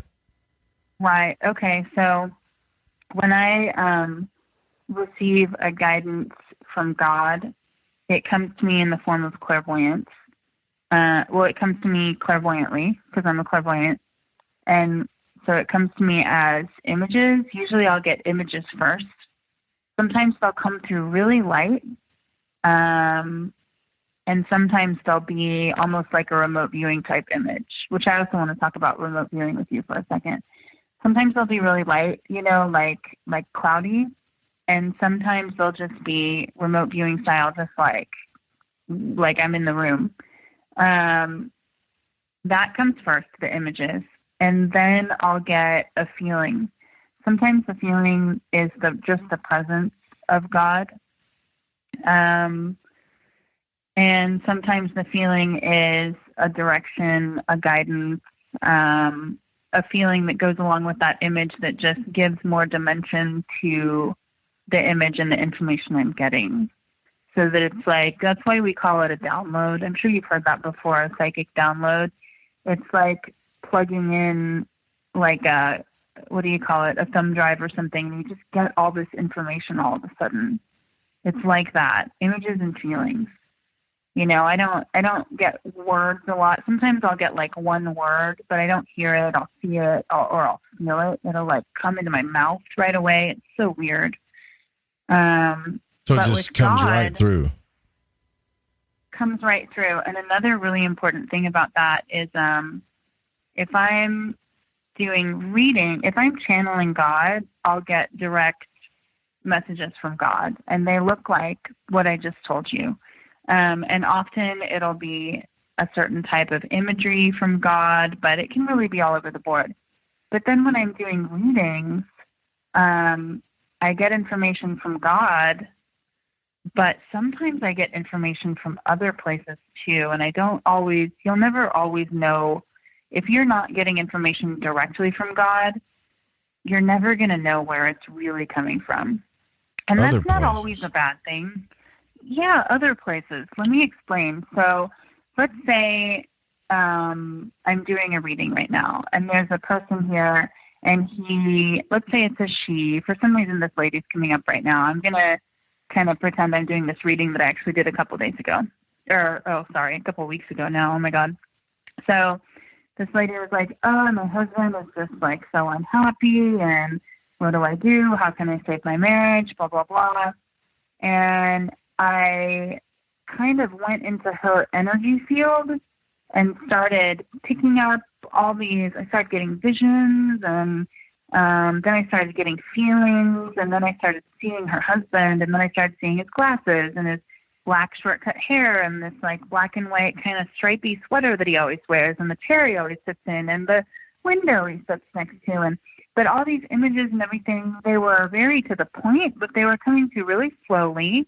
And I got the images, and then slowly I was getting the feelings, and then I was feeling his feeling of never quite doing what he always wanted to do in his life, and feeling trapped and feeling really fat. He felt really overweight and gross in his body. And, you know, I just was feeling all these different feelings, and I was starting to really get a clear picture of what was going on and understand why she was feeling how she was, how he was, and also what she could do to not really save their marriage, but save the situation, and then begin to start working towards saving their marriage, possibly. I don't know if that would have worked out. So you could feel kind of like their own shame and insecurities and stuff?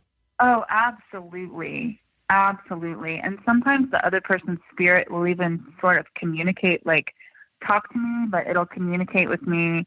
Like in this case, and I'm glad I'm using this as an example because it's a really good example. In this case, you know, I was sitting there and the lady was watching me, just kind of hoping that I was going to be able to help her. She was quite patiently waiting. And her husband, you know, I started seeing this whole scene like I just described, with him sitting in the chair.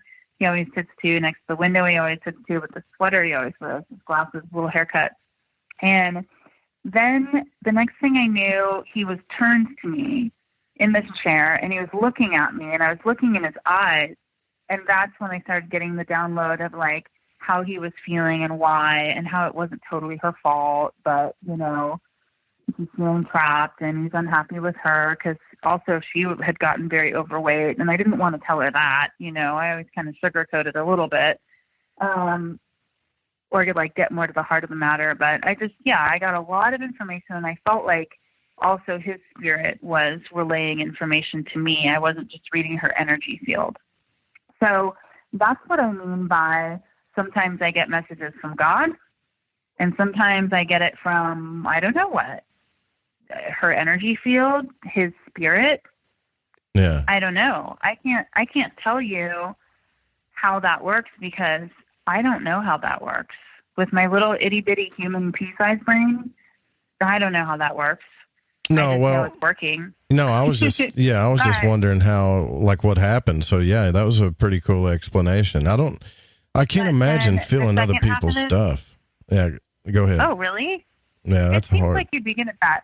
Well, but then the second half of this, and then I'll stop talking, is so that's what I mean when I'm getting information from all these other places. Energy fields, people's spirits, stuff like that.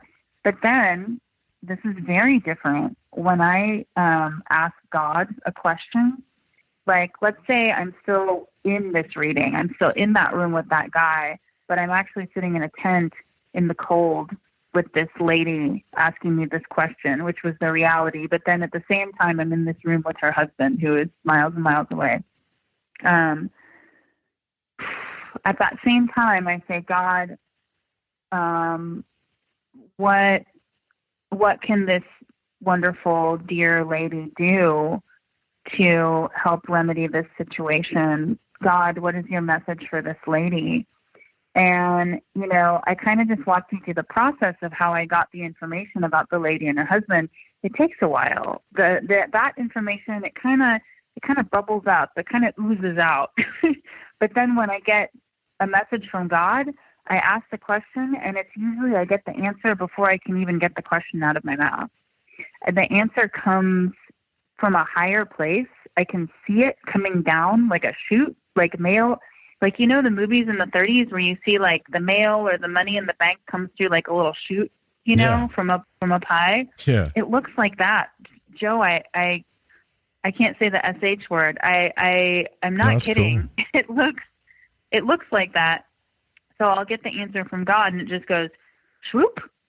And it goes swoop. And it's always like the answer or the guidance, however it comes through from God, is always really, really simple.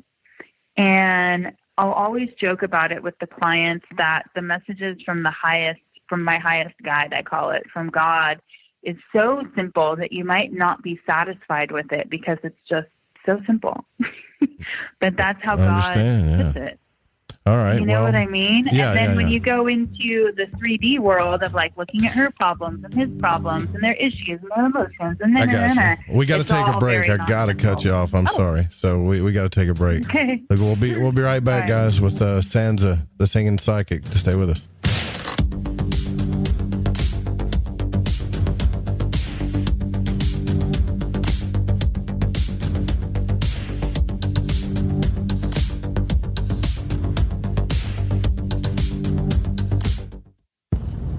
Intrigued by Paranormal Talk Radio? You'll love the new Paranormal Radio app from TalkStream Live. You'll find a great selection of talk shows covering UFOs, ghosts, strange phenomena, and much more. Download the Paranormal Radio app now and start listening to the very best in paranormal talk entertainment, including the network you're listening to right now, the Paranormal Radio app. Free in Google Play and the iOS App Store. We control all the newspapers and the television. What's happening, Fringe family? Night Stalker here, bringing you the news from the world of weird and all things Fringe. Our first story today is coming courtesy of HeritageDaily.com. The Kalanai Virtual Reconstruction Project, a joint venture led by the University of St. Andrews and the University of Bradford, has uncovered a potential link between ancient stone circles and the forces of nature. While studying prehistoric Tursakan Kalanai, the main stone circle at Kalanai on the Isle of Lewis, the project team surveyed nearby satellite sites to reveal evidence for lost circles buried beneath the peat. One rarely visited site surveyed, known as Site 11, now consists of a single standing stone on an exposed hillside overlooking the Great Circle. Geophysics revealed that not only was the standing stone originally part of a circle of standing stones, but also that there was a massive star-shaped magnetic anomaly in the center, either the result of a single large lightning strike or many smaller strikes on the same spot. Project leader Dr. Richard Bates of the School of Earth and Environmental Sciences at the University of St. Andrews said, "Such clear evidence for lightning strikes is extremely rare in the UK, and the association with this stone circle is unlikely to be coincidental. Whether the lightning strike at Site 11 is focused on a tree or rock which is no longer there, or the monument itself attracting strikes, is uncertain." Now, as a fan of leyline and portal research, the idea of these sacred sites being built on top of these magnetic anomalies is very interesting to me. Now, speaking of sacred sites, everyone that remembers Michael Wan's appearance on Lighting the Void and his research in the Susquehanna River might find this next story especially weird. WBRE Pennsylvania is reporting that a man has been charged with homicide in Susquehanna County. Police say 42-year-old Reuben Mudge shot his girlfriend Rebecca Gordon in the head in the morning at his home at 1944 Powers Road in Jackson Township. According to police, there was a 16-year-old boy inside the home that left in a truck and later met up with Mudge. The 16-year-old told police, Mudge told him, quote, "Becca didn't do it. The planets are aligning." Police arrested Mudge at around 5:30 at a traffic stop.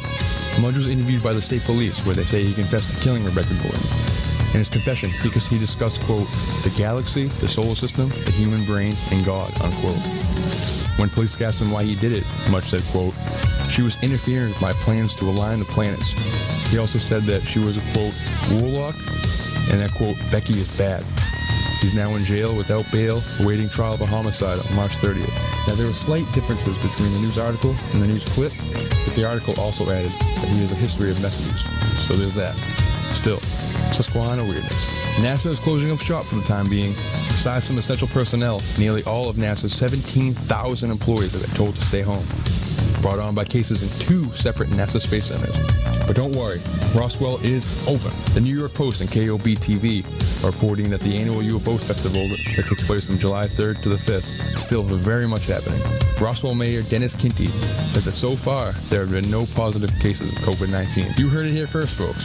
Is Roswell, New Mexico immune to corona? Probably not, but it could be too soon to tell.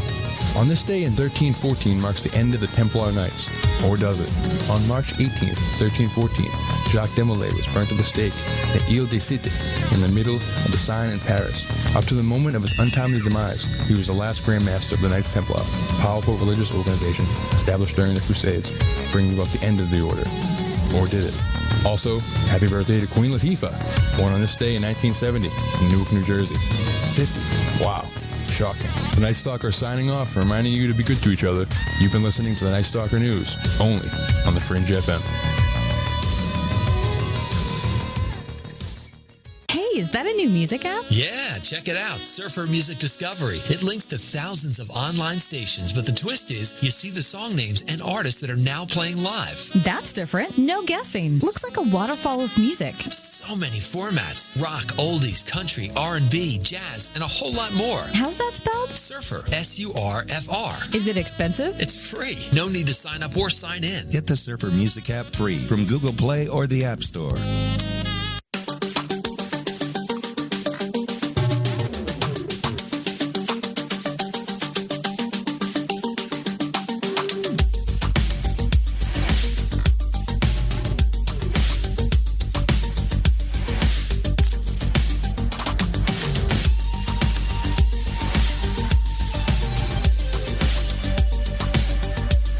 All right, welcome back to Lighting the Void. We're live on the Fringe FM. Please donate if you can at lightingthevoid.com. Support the show if you like the show. And I hope everybody's doing okay out there. I hope you guys are finding stuff to occupy your time with. I mean, realistically, it's cool to listen to this conversation right now. I mean, I've got a /psychic /vaudeville type /gypsy showgirl with us tonight. That's pretty cool. I mean, that's not something that you run into often, ever, actually. So maybe we'll figure out how to, like, I don't know. I want more people to express themselves. I already said that earlier, but I really feel like, and our guest said this last night too, that when we're coming into this like awareness of a higher awareness. And, you know, I'm not trying to be woo-woo where people say, oh, it's, you know, the age of Aquarius and all. Not that. More like we're coming into a more evolved type state of consciousness. There's enough, and for all your skeptic friends out there, by the way, Sansa, there's enough psychic evidence, or not psychic, but scientific evidence out there to show that psychic phenomena, paranormal phenomena, near-death experiences, the out-of-body experiences are real. There's enough real evidence to show that it's real. So there's really no reason to be skeptical about it other than you just don't want to believe it. That's it. Totally. Yeah, I mean, yep. And I can't imagine someone that does shows, you know, for a living is worried about skeptics anyways, but I guess you kind of got to be a little bit. Have you ever been I'm heckled? not worried about them. Oh, yeah. In fact, I had somebody try to sexually assault me on stage one time. Oh, yeah. I've been heckled. I think as a female, you get some really harsh energy. I actually did a little online workshop. I have a magician friend in town named Alan Gittleson, who is one of the sweetest people you'll ever meet. And he created an online workshop just for me that ended up being 3 hours long, just like this show. And he gave me some great ideas of how to pick better audience volunteers. Because I was picking just like the most aggressive, like just terrible, heckling audience volunteers. It was just awful. And one of them like physically attacked me and tried to kiss me and like grabbed the microphone out of my hand and grabbed me. It was just terrible. And that's when I finally was like, please, somebody help me. How do I pick better audience volunteers? And then that sounds scary. Came through. It was terrible. Yeah. And there was an entire crowd of humans sitting there watching it happen. Nobody helped. Yeah, it was awful. That was so before I started, you'll like this. Usually people don't care. You'll like this. So before I started doing stage magic, I was working as a psychic and doing musical vaudeville shows, like I always did. And I just came up with this vision, like I wanted to do live psychic readings on stage. Originally, I didn't want to be a magician. It just evolved into that way because it was the perfect evolution for me. But originally, my first vision was I wanted to have a show where I do live psychic readings and then mix it with like singing and dancing. And so I did, and I wrote that show and I took it on tour, mostly festivals. I don't know if you've been to a lot of festivals. I've performed at lots of festivals, and I also work doing management at festivals. So then I can and then I'm friends with people that have stages, so I can get paid to manage during the day and then go perform on a bunch of different stages at night.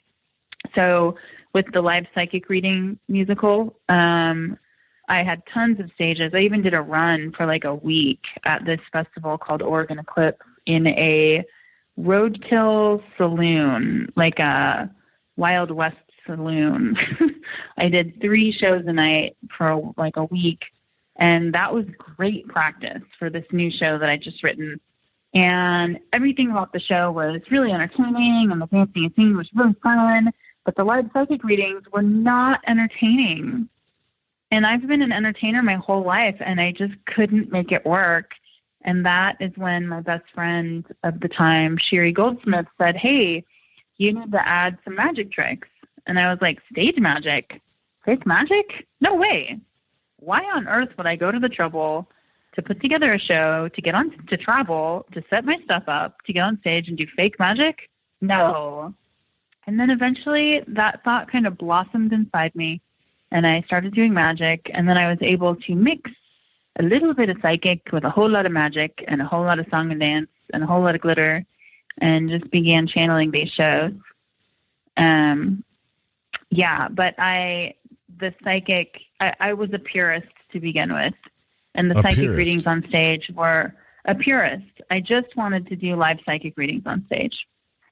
And I did some live psychic readings like, oh, I see you used to make headdresses that were large with red feathers and something. I called myself the Great Shoedini, and I would read their shoes, and it was really fun. But the whole show was super fun, except the psychic reading part was not entertaining. Yeah, it's not. You're kind of if you're the person getting the reading, it's entertaining, but it's not. It's not showy. Well, you're kind of in a place right now in this show where the psychic stuff is entertaining for us, and the street magic kind of less entertaining. But I think we all pretty much love street magic. Here's the thing, though. The cool thing about, and I'm saying street magic. The cool thing about I'm calling it stage magic. Stage magic. I think you're getting that word mixed up. Yeah. Yeah, I'm getting it mixed up in my head for sure. But the cool thing about it is the blend. See, that's what I'm talking about, expressing. Because when you do that, it's art. And when you do art, you're expressing your soul, which it's only natural for psychic stuff to come through. So do you think, like if someone came to you and said, hey, Sansa, how could I develop my psychic abilities? what would you tell them? Would you give them advice on how to do that? Like they want to do psychic readings? Yeah, or they want to, like, if they really believe, like you do, that everybody's psychic, okay? But they want to learn how to develop it. What advice would you give them? I would tell them to start meditating for as long as they can every day, 10 minutes, 20 minutes, something like that. Just start meditating until you can really, really clear your mind. And then if they don't mind working with God, I would have them start calling in God's energy. Wait until they can actually feel and kind of see that energy. Wait until they can see that light coming in and feel that energy and feel a oneness with spirit. Once they can experience being filled with spirit instead of their thoughts, their ego, all that other stuff, they're ready.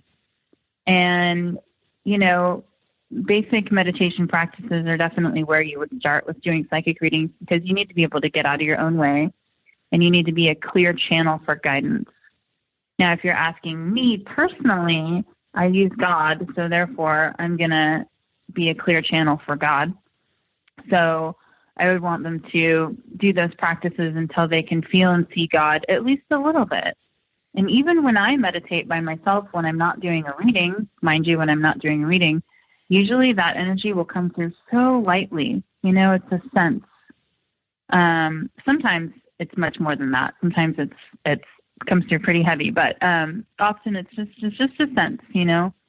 So if you are, say, trying to train yourself to do psychic readings by meditating and clearing out and calling in God's energy through your main channel, you're not going to like get a bunch of crazy psychic downloads right away, usually. I always say the real way to learn how to do psychic readings is sink or swim.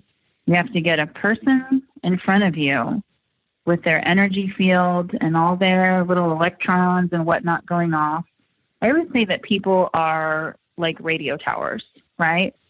You're a radio tower. You get another like living, breathing radio tower in front of you, and you clear out, ground your energy, connect to God, get out of your own way, and ask God to show you something about this person. Ask God what God's message is for this person, and you will start seeing and feeling and hearing and knowing things because you're human.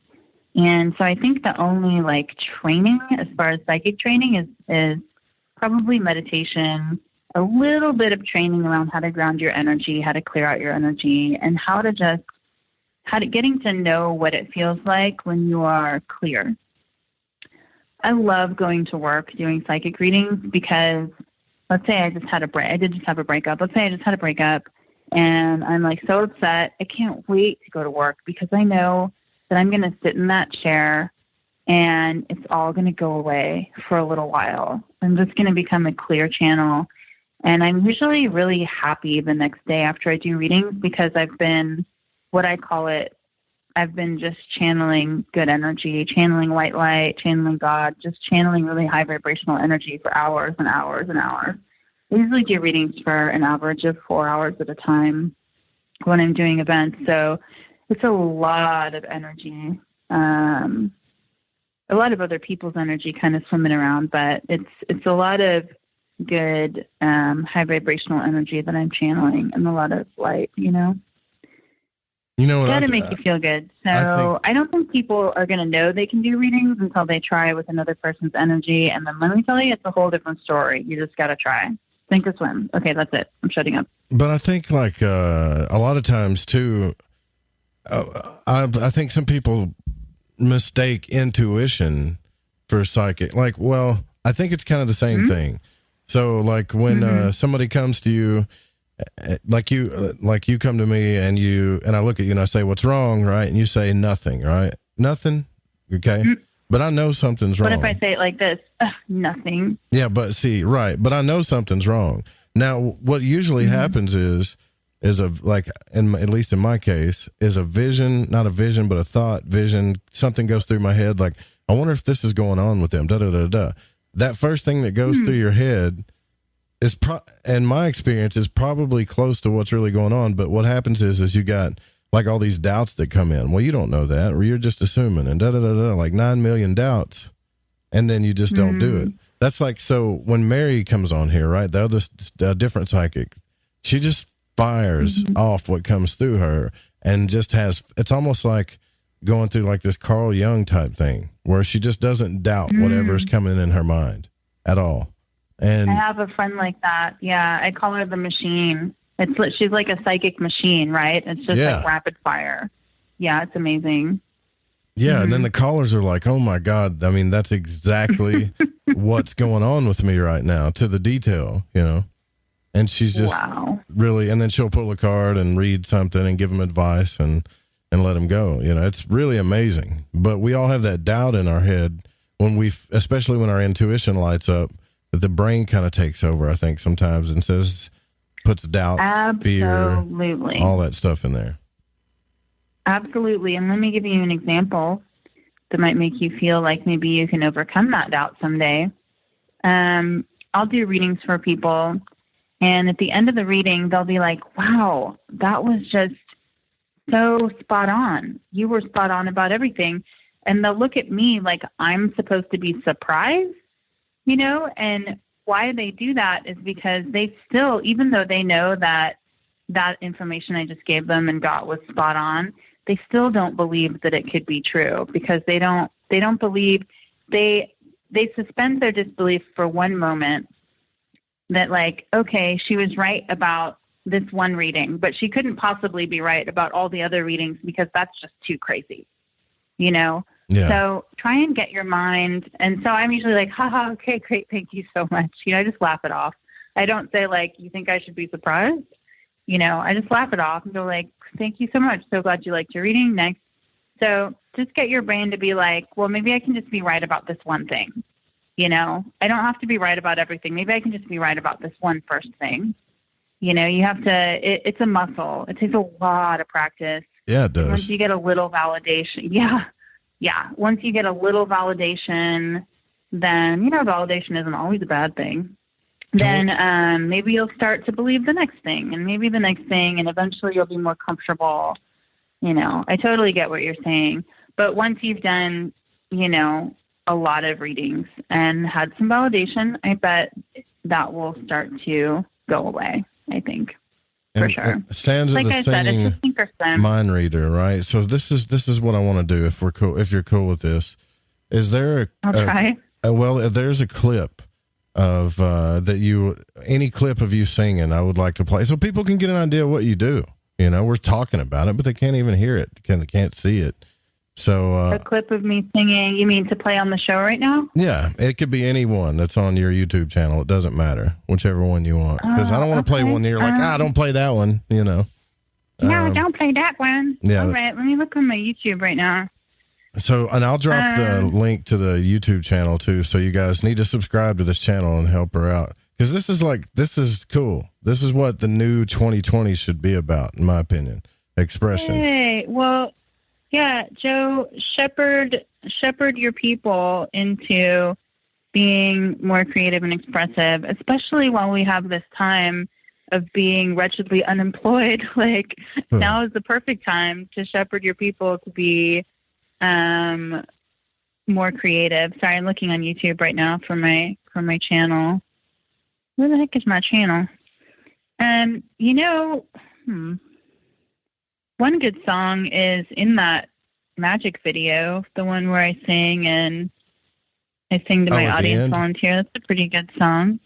Yeah. Okay. My YouTube is a lot of older stuff. Let me see. No, we can play that one at the end. That's not a problem at all. You and Tim, Did you and Tim end up working out, by the way? Oh, Tim has a girlfriend. I didn't know Tim at all. I know. It was just I found out that Tim was. Oh, we got married. No, I found out that Tim's girlfriend was a burlesque dancer in the show that I was in that night. Let's play this one. Okay. You want to? Yeah, let's play this one. Yeah, sure. All right, here we go. We're going to play a little bit of Sansa's act here, just for everybody to listen to. If you hadn't heard it, I think it's cool. Of what's to be.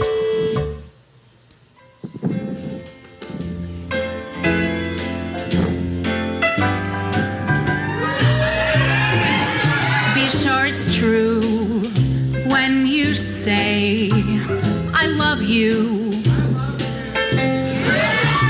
It's a sin to tell a lie. Millions of hearts have been broken just because these words were spoken. I love you. Yes, I do. I love you. If you break my heart, I'll die. So be sure it's true when you say I love you. It's a sin to tell a lie.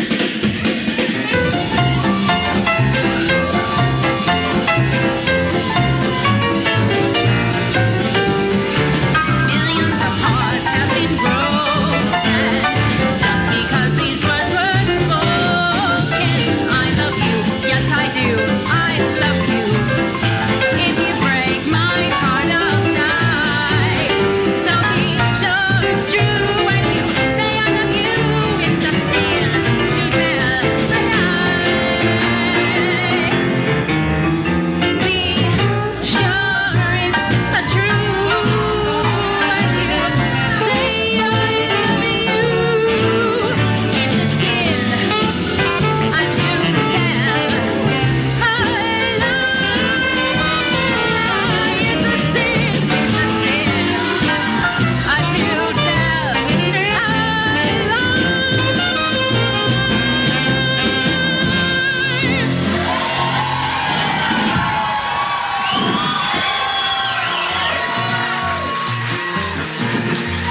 No, that's really cool. And now, ladies and gentlemen, I'm gonna do what I've always done best. Give my heart over to a complete stranger and hope it works out. And you got the circus pictures and tents in the background. There's people in the chat room going like, yeah, this is definitely some apocalypse type stuff, right? See? Oh, yeah. So that is from a sideshow performer convention called the Southern Sideshow Hootenanny that happens in New Orleans every year. It's a bunch of sideshow performers from all over the world that fly in to perform for like 3 days, this convention. And I'm kind of the only technically sideshow performer there. So it's me and a bunch of crazy sideshow people. It's so much fun. That's why they have those are real old traditional sideshow posters up for the back wall. And like part of a tent that's from some famous ballyhoo. I can't remember what show it is. It's all like super historical sideshow stuff. Well, I think it's awesome what you're doing, and a lot of people are enjoying it too. And you know what? You guys could also like come join the fun at the chat room that we have there at thefringe.fm/chat room and join our Discord server, especially now. Like it's time to, we're going to be stuck in the house. You can download the app, the Discord app or whatever. Come hang out with us. We'll be right back with Sansa, the singing mind reader.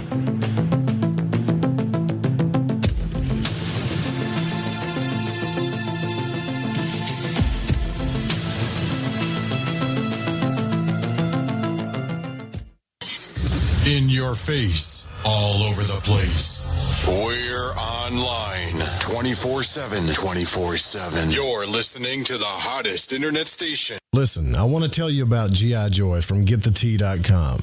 It's the best alchemical concoction of goodies for your stomach and digestive system I can recommend, and that's all based on my experience. Packed with colostrum, acidophilus, aloe, peppermint, and turmeric. If you do your own research, then you know this is the bee's knees for the stomach and digestion. Now, due to Big Brother's ears and the eye in the sky, I can't go into the details about what it helped me with. All I can say is I got relief. It's non-GMO, no fillers, no preservatives, manufactured right here in the US of A, and delivered to you by the only people who stay on top of the game and are out in front. Go grab a bottle of G.I. Joy at GetTheTea.com and see what all the fuss is about. Again, that's getthetea.com. AncientLifeOil.com. For your CBD needs, just remember, AncientLifeOil.com. What does it do for the body, you ask? I can't say to the people in the suits that run the industry. Big Pharma's all over CBD because of its well, you know what I mean. Research the benefits of CBD on Google and come back to AncientLifeOil.com and purchase your CBD today. Non-GMO and all organic. You don't want to be using a petroleum product. You want to be using the cleanest CBD product on the market. AncientLifeOil.com. We even have CBD for your pet. Help your pet's discomfort. Help your discomfort. Log on to AncientLifeOil.com. That's AncientLifeOil.com. Newly reduced prices to pass off the savings to the most important person. You. AncientLifeOil.com. And one more thing, we have topicals too. So if you have joint pain and some different issues that are going on in your body, you might want to use a topical. Think about it. AncientLifeOil.com. Hi, this is Aaron Hunter, host of Real Paranormal Activity, the podcast where we tell real paranormal experiences of people from around the world. And we also conduct interviews with authors, investigators, psychics, and mediums. Real people, real stories, real fear. Thursdays at 6 p.m. Pacific, 9 p.m. Eastern on the Fringe FM. See you then. My name is Jake. I'm from Billings, Montana, and I am a void walker. Hey, Joe Root. Thanks for lighting the void. This is Janine in the bluegrass of Kentucky, and I am a void walker. What's up, guys? This is Damien from San Marcos, Texas, and I'm a void walker. I listen to the show to keep myself aligned with the world. Hi, this is Laura, aka Laura Lavender. I'm from Las Vegas, and I listen to Lighting the Void because it helps me understand some of the strangest experiences I've had. So thanks for all that you do and for always being there for us, Joe. You can tug all day long on a carpet that's been glued to the floor. Then you hurt. There are many strong glues out there. Let's see, there's liquid nails and Gorilla Glue. You ever try to remove 3M 5200? That adhesive is strong. Then there's bathroom caulk, silicone rubber, adhesive tape, super glue, flex tape, and stickers. Graffiti. Scientists have come up with glues that stay stuck and can't be removed. Until now. Until Handyman Formula by DeBond. That's right. 95% of adhesives become unstuck when you spray Handyman Formula directly on them. Just spray, wait a few minutes, and remove. It's amazing. Most adhesives become unstuck when you use Handyman Formula. Visit DeBondCorporation.com or MCMaster.com. Call 561-575-4200. This stuff really works. Handyman Formula by DeBond, a great Christmas gift. Ever seen an extraterrestrial? It can be hard to believe they exist unless you've seen one for yourself. What if I told you I've seen them my whole life, but have never had a witness who shared the encounter with me? Now, what if I told you I saw 4 of them, 2 with blue skin, and there are over 20 witnesses to this CE5 event? My new book, The Blue Beings, Visitation at the UFO Conference, documents actual accounts from real witnesses, many of which have gone on record to attest to this otherworldly reality. Be a part of the quantum paradigm shift that is taking place right now. Go to johnpolkmedia.com to get your copy of The Blue Beings, Visitation at the UFO Conference, on sale right now at johnpolkmedia.com. That's JOHNPOLK media.com. This is the Rogie Report News on the Fringe FM. I'm Jess Rogie. The U.S. Health and Human Service Department suffered a cyber attack as part of a campaign of disruption and disinformation aimed at undermining the country's response to an ongoing coronavirus outbreak. A spokesman for the National Security Council provided more information on the attack in a statement saying, "We are aware of the cyber incident related to the Health and Human Services computer networks, and the federal government is investigating this incident thoroughly.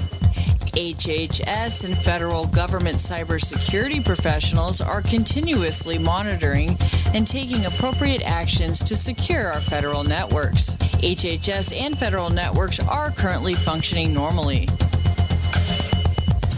A team of astronomers have located 139 new trans-Neptunian objects, which are sun-orbiting celestial bodies that are out past Neptune in the Kuiper Belt. The team observed over 300 trans-Neptunian objects, 139 of those which were completely new discoveries. The findings could also lead scientists to the mysterious Planet 9, a hypothetical large planet that some astronomers believe orbits the Sun from the most distant reaches of the solar system. A handful of astronomers believe that Planet 9 might actually be a black hole. In a video shared by Tales from Out There on YouTube, a triangle-shaped UFO was spotted over the skies of Chicago. The footage shows a camera panning to some high-rise buildings into a cloudy night sky. The two women recording can be heard trying to work out what they're seeing. Government propaganda so we don't learn about aliens. A reflection of what? The lights in the city. That's not what it looks like, though. It doesn't. There's no events going on that would be like a light like that. I am trying to... The witness later explained that she and her friend both thought the object was a plane at first. Similar crafts were spotted in Texas earlier this year. An unusual petroglyph was discovered in central Iran. The prehistoric rock depicts a six-legged figure that appears to be inspired by the praying mantis. Archaeologists and entomologists teamed up to analyze the petroglyph. Their study suggests the figure may be a combination of a praying mantis and a human. The scientists estimate the Iranian carving could be anywhere from 4,000 to 40,000 years old. Based on the depiction of the insect, entomologists believe the mantis most likely belonged to a local species called Empusa, also known as the conehead mantis. This is the Rogie Report News on the Fringe FM. I'm Jess Rogie.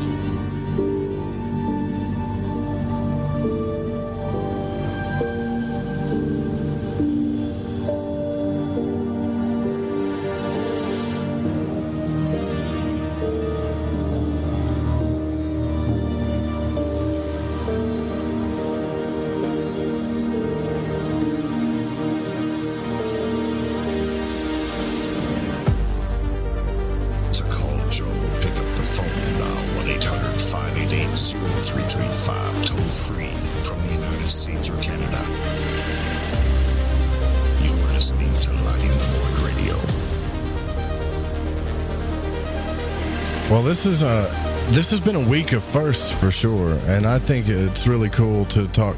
We don't get to talk to a lot of performers on this show, actually. And speaking of which, that's who our guest is tonight, Sansa, the singing mind reader. You know Hi. So it's like the first performer. I think it was the second show I ever did, maybe the third. I actually talked to a performer that did mind reading. He didn't do singing or anything like that. He was just. I forget his name too, actually. That's sad. But it was like 500 episodes ago. But he did that. Wow. He would get on stage and he would just start asking questions and then kind of pick people apart. Like he could tell them what's going on in their life and this kind of thing. Do you do that at all? Do you do that? Or is it more like body language? Both. Definitely both. I do have a segment where I'm doing body language. But I don't call that mind reading. That's mentalism. It worked. It's still magic.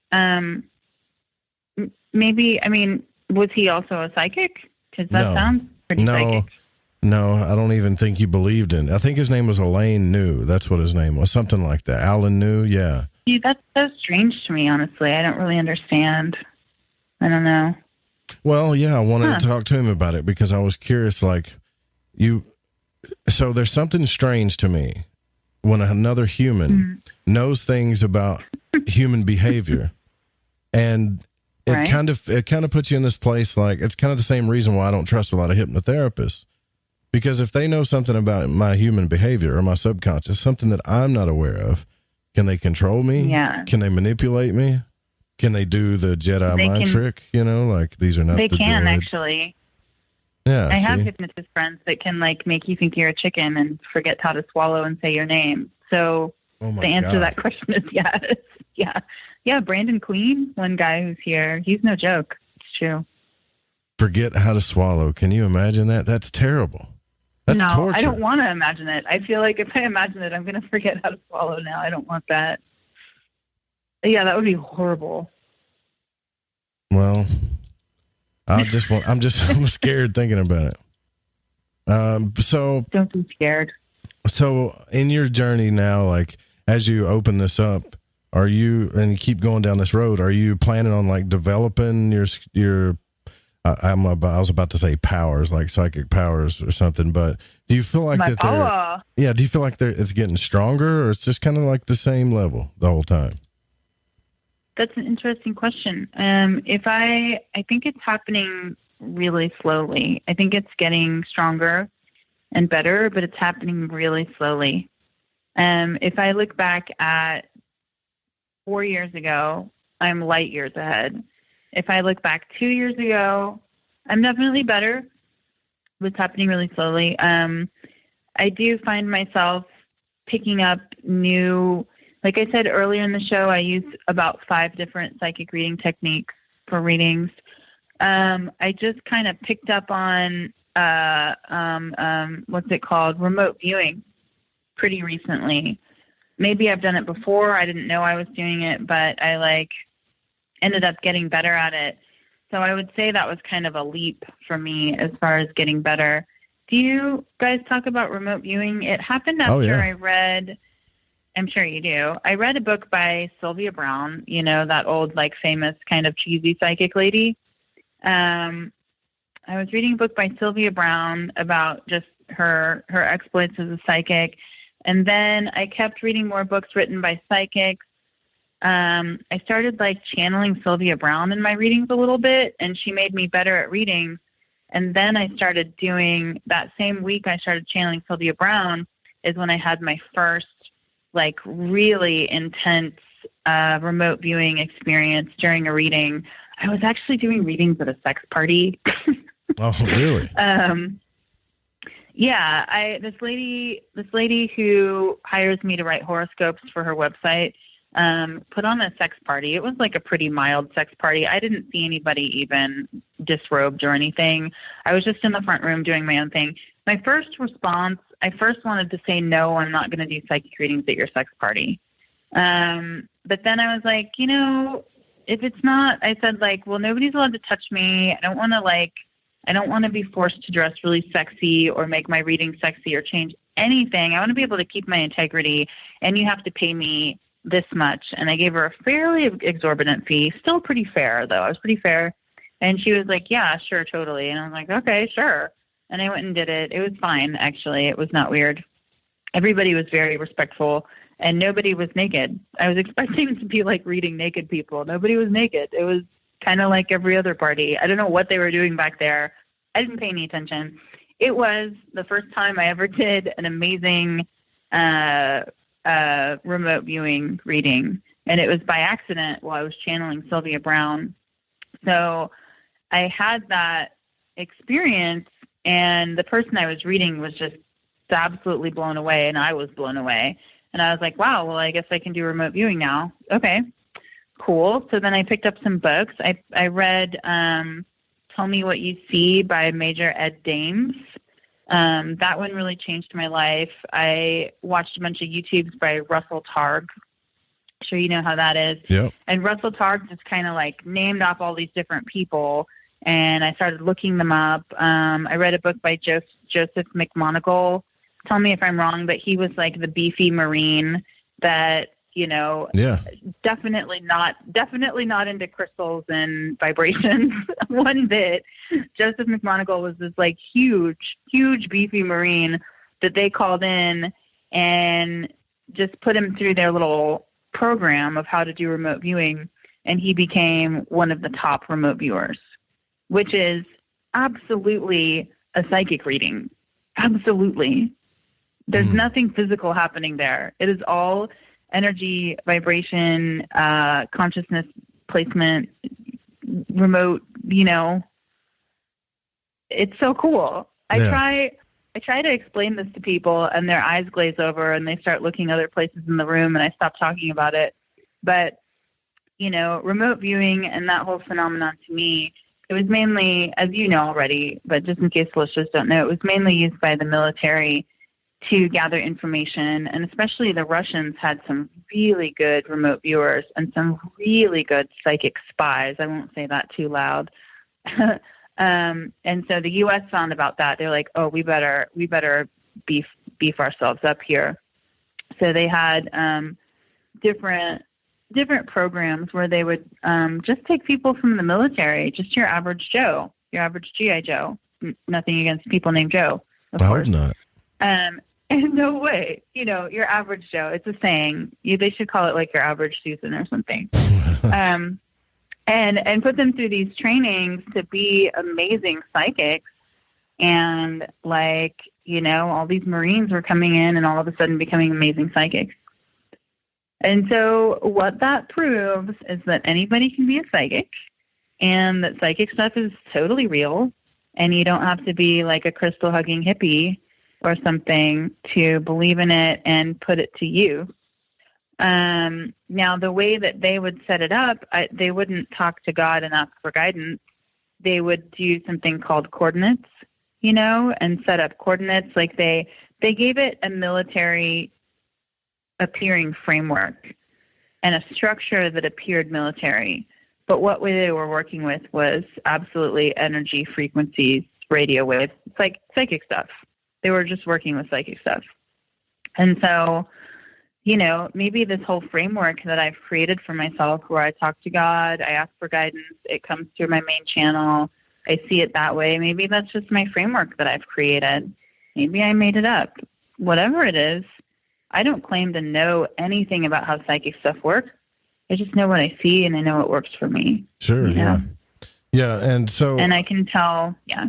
No, I mean, that's a good answer. And I feel like kind of like what you're doing is you're doing your dream work, right? I mean, this is your dream job to be doing, which I think is cool. So as a performer, what is it like? I think people would like to know, what's that experience like when you bring somebody into a dream that you're creating on stage, that you're living?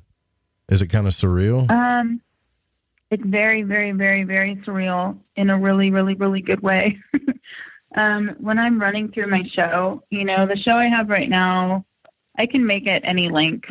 I can make it really short. I can make it really long. But the show as I wrote it right now is generally like 22 minutes long. It's really fast paced, and there's a million different things that happen, and there's a million different things that I'm like controlling, my voice, the audience member, the pacing, the music, the rope trick I'm doing in the moment, just everything, what I'm saying and how that's coming out and everybody's faces and the energy in the room. There's just a million different things that I'm creating. And wait, what was the question? Yeah, like you're it's late night, I know. So you're doing your dream job, right? So and it's almost like a dream on stage too, because this brings you back to like the vaudeville times and stuff, right? So it's like, oh, you're saying, does it feel like a dream? Yeah, what is it like for you to bring people into that dream? Well, it all kind of happens fast when I'm on stage. And so in a way, it is like a dream because I kind of step out of time. I absolutely step out of time for that 22 minutes or so. There's a ramping up that happens. Like I do my intro that has a dance and some sleight of hand, and I pull these big flags out of my butt and all these other things. I have like an intro kind of sequence that is very, very scripted. And during that time, I'm just kind of getting hold of the audience, getting everything kind of under my energetic control, and then it ramps up and it does become more like a dream. I feel like I'm kind of puppeted by this energy that is me, and this energy that I've created by writing this show and scripting everything that I'm doing in that moment, and also by spirit that has written this show with me. And every time before I go on stage, I say, God, let's do an amazing show right now. Let's do it. Right. Because I always see this show as being like me and spirit doing it together. And sometimes I forget to do that prayer, and I do realize that the show is like a tad bit lackluster when I don't bring in that energy. It doesn't have to be God; you can call it spirit. But when I don't bring in that extra spirit energy, it is something different. My dream, since I was a kid with these shows, was always to do something that was spirited, that was full of spirit. You know, it's not just a lifeless script. It is like magic in motion. Right. I don't know how to describe that better. No, that's cool. That's a good description. So do you have, because we have to ask this question to everybody, do you have dream experiences like this? Like, have you had an out-of-body experience or lucid dreams where you're on stage? You know, did you see yourself kind of doing this before you got into it? Because here's why I'm asking you this question, because on this show, I don't know how many episodes you've listened to, but that's what we talk about mainly is consciousness exploration, dream interpretation, lucid dreams, out-of-body experience, that kind of thing, you know, premonitions, things like that. Right. I've listened to a bits and pieces of different shows of Lighting the Void. The dreams experiences. Well, I've had nearly out-of-body experiences while writing the show. Like I said, I do ritual to channel different parts of the show. And I've had, I've basically walked out of my body to have these visions. But I've been awake. It hasn't been while I'm asleep. To have these visions where I'm like walking around the stage looking at the props that I'm supposed to make and the costume and all that. I used to have dreams that, because I played sports growing up, football and baseball for years. Stuff. I used to have dreams that I would, right before the game's already started, and then I'm missing equipment. Or I think everybody has that dream when they're naked on the field, kind of thing. Dreams? Yeah, it's the. I still have anxiety dreams from that touring show I was with for 10 years.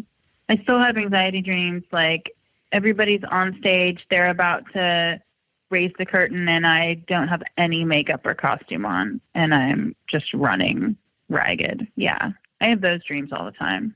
Still. Yeah. So is the trombone player. We joke about it still.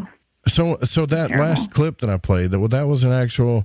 That sounded like an actual pianist and player. So these guys, they tour with you all the time. Is that they part of your show? Oh no, that's just a backing track. Okay, man, it sounded real to me. That would be so. How cool would that be, though? Fats Domino.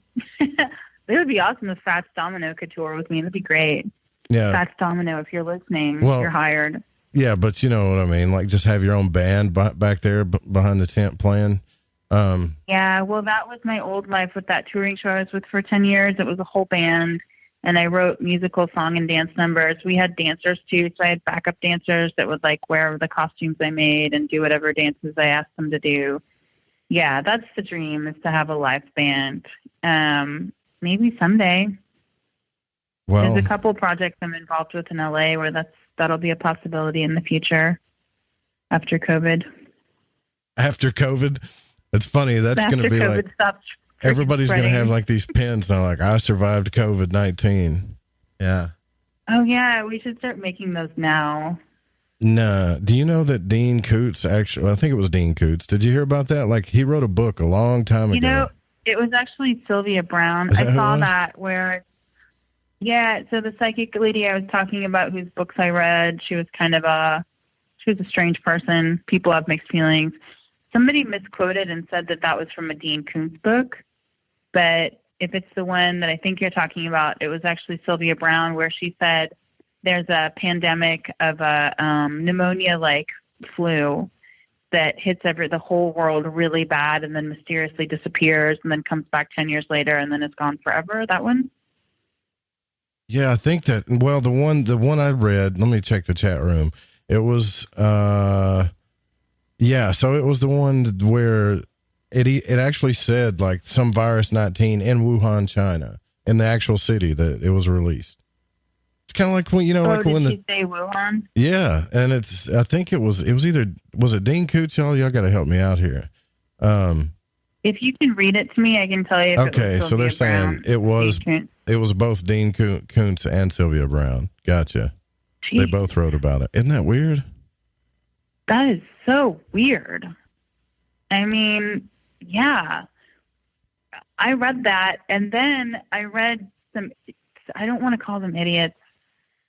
I read that, and then I read some skeptics saying, like, picking apart Sylvia Brown's thing, which was like, 2019, or no, 2020, Wuhan, China, blah, blah, blah. They were picking it apart and saying that, like, there's no way, I don't know, still saying that she's not a real psychic, and like, oh, she said around 2020. That could mean 2018 or 2022. That's not a good prediction. Like, she said Wuhan, China. So crazy. Yeah. Skeptics are so skeptic. Haters will hate. I don't care. Well, That's they can't. crazy. Well, how can you? I mean, The Simpsons have like guessed a million different things on their show. Scenario, setting, set, everything has predicted so many things just on their show. So we're all tapped into this whatever the hell's going on, this realm of consciousness. What? We are. Now that we are later in the show, though, like I wanted to ask you this question earlier, and my producer said ask her this question too. So, how do you feel about magic, like the kind of stuff we talk about here? Let's just say, let's start simple with something like lighting a candle and saying a spell. I have mixed feelings about witchcraft. I grew up a total punk kid. I also felt like I was naturally into voodoo, and I do believe that in my last life I did voodoo. But in this life, that's not my path. And I have chosen to just stay really clear and I like to just keep it simple.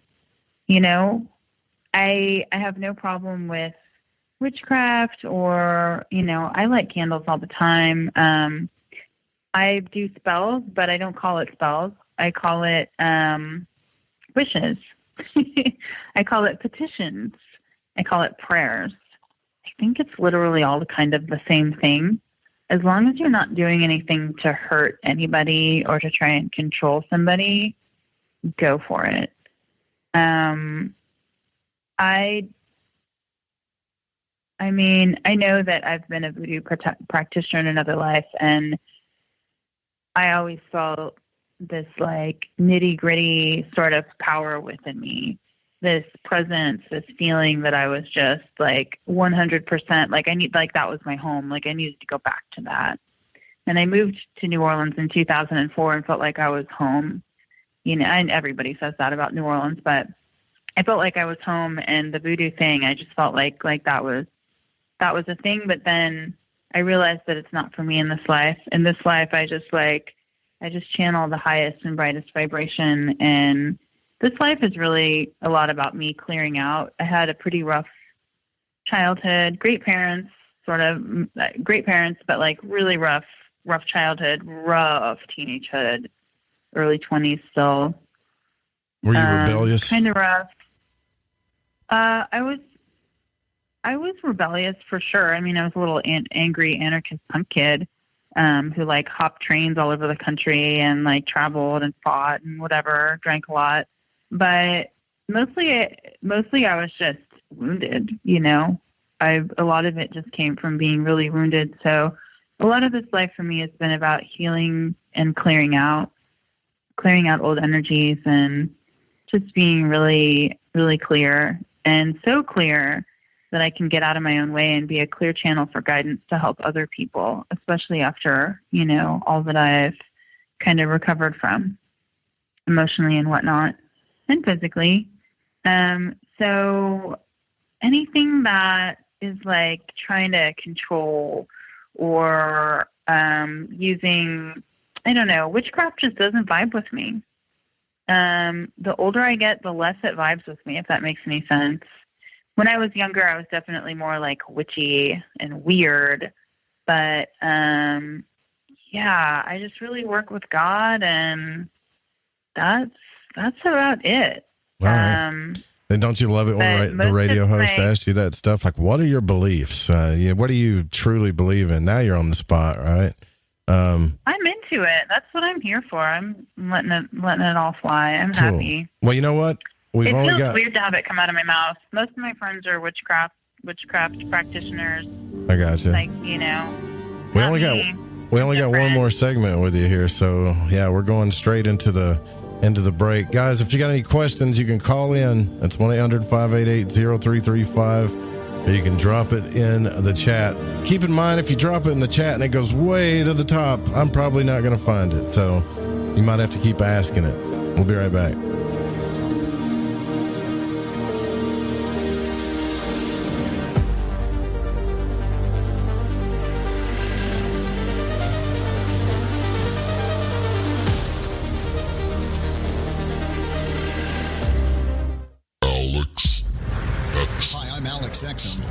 Listening to The Fringe FM. Are you intrigued by paranormal talk radio? You'll love the new paranormal radio app from TalkStream Live. You'll find a great selection of talk shows covering UFOs, ghosts, strange phenomena, and much more. Download the Paranormal Radio app now and start listening to the very best in paranormal talk entertainment, including the network you're listening to right now, the Paranormal Radio app. Free in Google Play and the iOS App Store. This is Malorcas45, fan of the Fringe FM, challenging everyone to open their mind's eye. Listen to Lighting the Void with Joe Roop to gain precision or your third eye vision. I'm Clyde Lewis. You're listening to the Fringe FM. Hey, is that a new music app? Yeah, check it out. Surfer Music Discovery. It links to thousands of online stations, but the twist is you see the song names and artists that are now playing live. That's different. No guessing. Looks like a waterfall of music. So many formats. Rock, oldies, country, R&B, jazz, and a whole lot more. How's that spelled? Surfer. S-U-R-F-R. Is it expensive? It's free. No need to sign up or sign in. Get the Surfer Music app free from Google Play or the App Store. Have you ever seen an ad or banner which brought you a feeling that someone is reading your mind or even listening to your conversations? Your online data is being used against you. Surfshark is a VPN service that makes online privacy protection easy and attainable. You can use it on as many devices as you'd like simultaneously. Surfshark encrypts all internet traffic sent to and from your devices and ensures that your IP address remains hidden. The VPN service that we use at UFO Seekers, plus 1 month free for $1.99 a month. Visit surfshark.deals/seekers. We all have that story to tell in our lives. The winds were howling. The ground shook. You could hear rushing water. And then, history repeats itself. When there's no power, refrigeration fails. Stores with their shelves strip bare. ATMs can't operate. Deliveries stop. Then what? These events can last days or weeks. You need a plan. In statements made during recent interviews, FEMA Administrator Brock Long has repeatedly urged all Americans to understand 3 truths. FEMA is broke. The system is broken. If this is the new normal, Americans can't rely on federal cavalry when disaster strikes. Don't get caught out in the elements empty-handed. Prepare with us by going to preparewiththefringe.com and get your 2-week food supply. 92 servings, 8 food varieties with 25-year shelf life. Normally $137, now only $75. Or get a month's supply, normally $247, now only $147, shipped in 1 business day. Just go to preparewiththefringe.com or call 888-440-7931. That's 888-440-7931. Get this great offer and be prepared while it lasts. Hey, Fringe listeners, this is Dave Cruz, host of Beyond the Strange Radio, asking you to join us live Sunday evenings at 7 p.m. Pacific Time, 10 p.m. Eastern, right here on the Fringe FM. Visit BeyondTheStrange.com for links to chat, social media, and schedules of the show. And remember, always stay strange. Hasta. Somewhere between abnormal and paranormal, there's a show called Into the Paranormal. I'm Jeremy Scott. Hear me live Saturdays at 6 p.m. Pacific, 9 Eastern on the Fringe FM.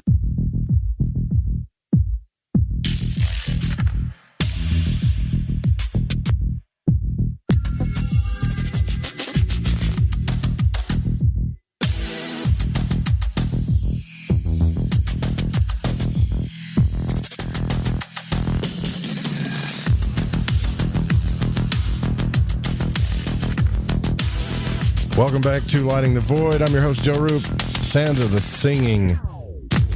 What is it? Sansa the singing magician? Mind reader. Mind reader. I keep getting... When I say the singing, mind reader, magician, and psychic goes through my head all at once. But you do all of those things. And you know how... I'm sure people are going, how in the world did she end up on Lighting the Void, right? Because it's... to be honest with you, you're not our typical type guest, but... My producer loves me, and he knows me, right? And he saw you perform, and he knows I'm into this stuff too, like the vintage stuff, like the kind of stuff you're doing. He saw you perform in Bellingham, Seattle, a summer meltdown, all with Yard Dogs Roadshow. Oh, yeah, that was that show I was with for 10 years. Oh, that's awesome.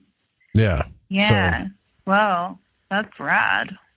Blast from the past. So we're all into this stuff too here, man. Like you'll hear it when we close the show out. I'm going to play some of the classic Lighting the Void music, but you know, remote viewing is something that I feel like if I've never had an experience remote viewing, but here recently I did, and it came in like a dream, and it was kind of detailed, so I don't really want to talk about it, but it wasn't like a dream. It was like I saw it for 10 seconds, and it was so detailed. It was like watching a movie. And then I woke up, and I was like, why would I dream that?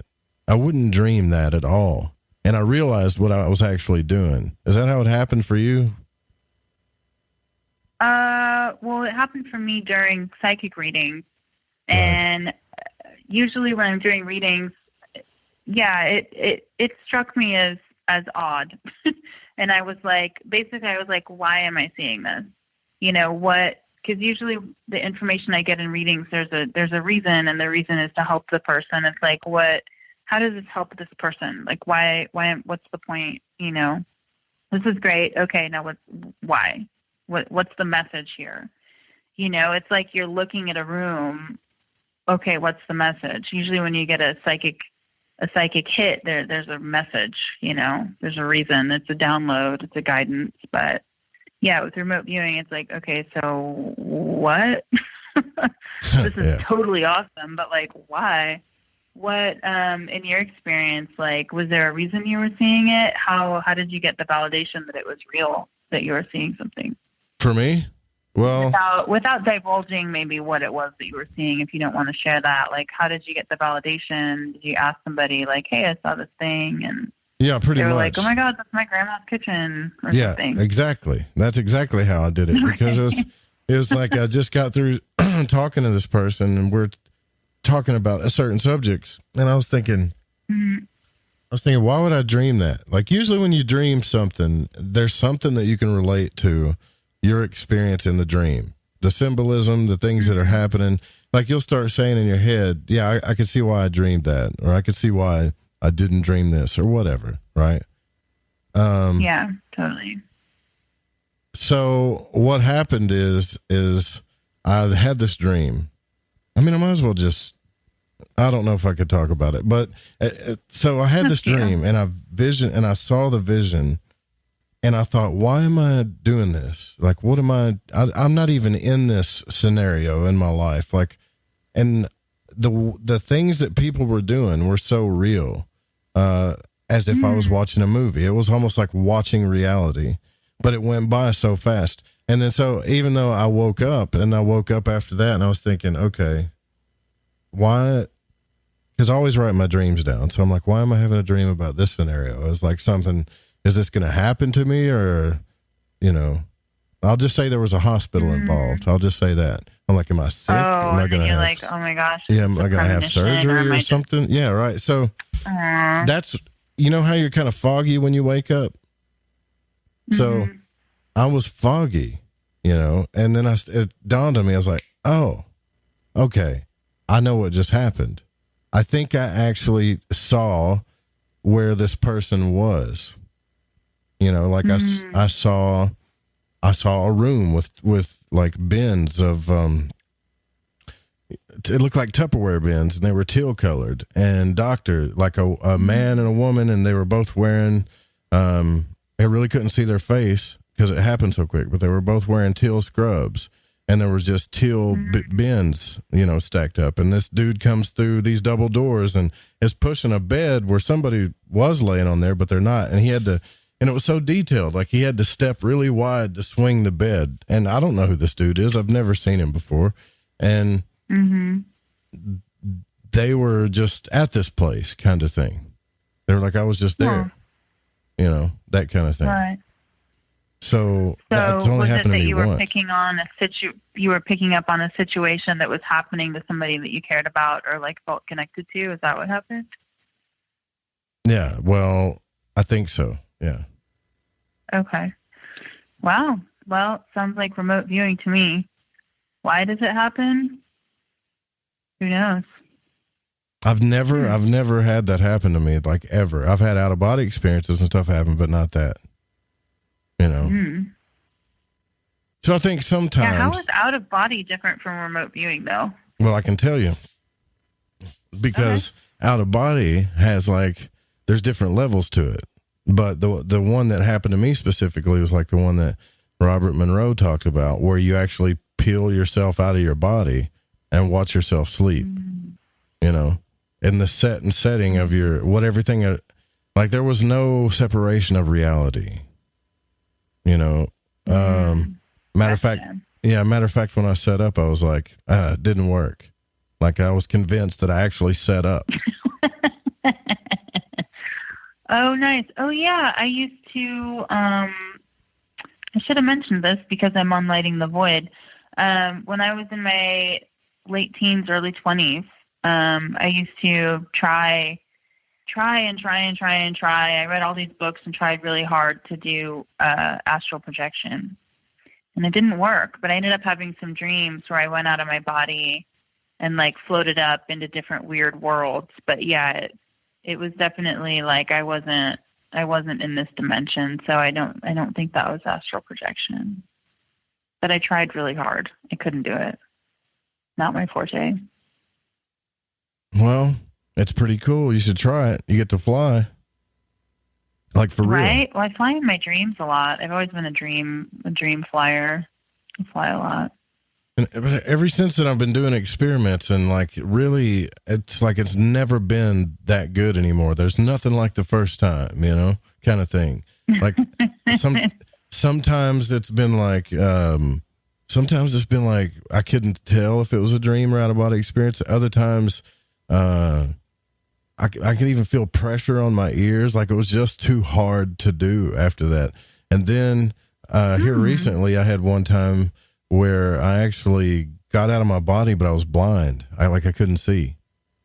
I was literally touching the mouse on my desk. I could feel the mouse in my hand on my desk, but I could also feel my body back on the couch. I don't know how to explain it. Oh, wow. Yeah, that sounds creepy. It was kind of creepy, but then at the same time, it's cool, so. Yeah, totally. So that's why I'm asking, because more than likely, most of the people we talk to, most of our listeners, they've all had some type of experience like that. Even sleep paralysis, where they wake up and they can't move, or they see some type of being, things like that. But it's all interrelated. I'm not trying to scare you, though. Are you getting scared? No, I'm not. Probably to, anyways, now I feel like I'm the guest. Let's get back on talking about you though here. So, well, I was interested. Yeah, I'm not a good astral projector at all. I tried. Maybe I'll try later in life. Right now I'm more interested in, the 5 different types of psychic readings and the remote viewing. It's really interesting. And channeling scripts and channeling shows and costumes and bringing that energy to stage in a way that appears to be a magic show, but there's actually so much more going on there that people might not remember what they're seeing, but they remember how it made them feel, and it has a profound effect on people somehow. That's my jam. Astral projection, I don't know. What about the whoop whoop sound though? That's the male sound. People are asking me that. See, Dawn wants to know. Ask her about the whoop whoop sound. Whoop whoop sound. What are you talking about? Isn't that a sound that you hear when you are starting to go into astral projection? I think she's talking about the sound you were talking about when you got, like, the messages from God in the mailbox. When I get a message from God and it goes swoop. Oh, they mean the swoop. Yeah. A little different from whoop whoop, people. Get it together. I'm just kidding. Okay, so it's not so much of a sound as a vision and a feeling. Like, by swoop, I meant, like, I feel it coming through my main channel.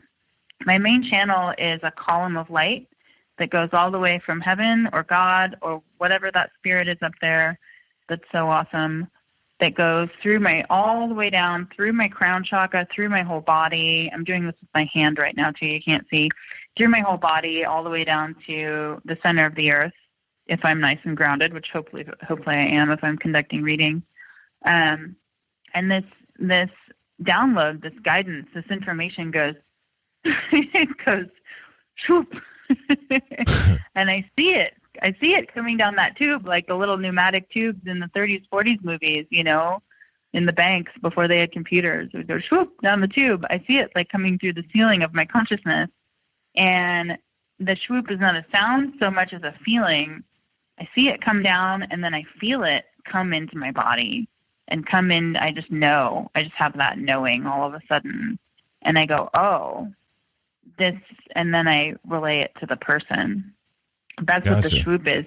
And swoop is also, it gives you a feeling of it's like coming in really fast, because that is how God's information comes in to me. Yeah, that makes sense. Whereas all the other information I get comes through, it kind of seeps in. I soak it up, you know, like a psychic sponge, which is a terrible analogy, but I kind of like more soak up the other feelings and knowing and visions and the psychic information. I kind of soak up slowly, whereas God's, you know, I ask God a question and then it goes swoop.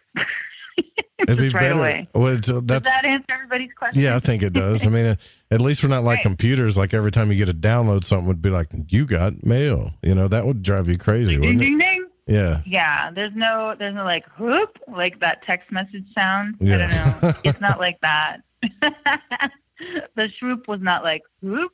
There's not that. You're terrible, talking about the terrible Apple one? text message sound. Yeah, like when you send it, I think it's like whoop. I hate that one. I very much dislike that sound. No, this is like a vision and a feeling that happens fast and from above.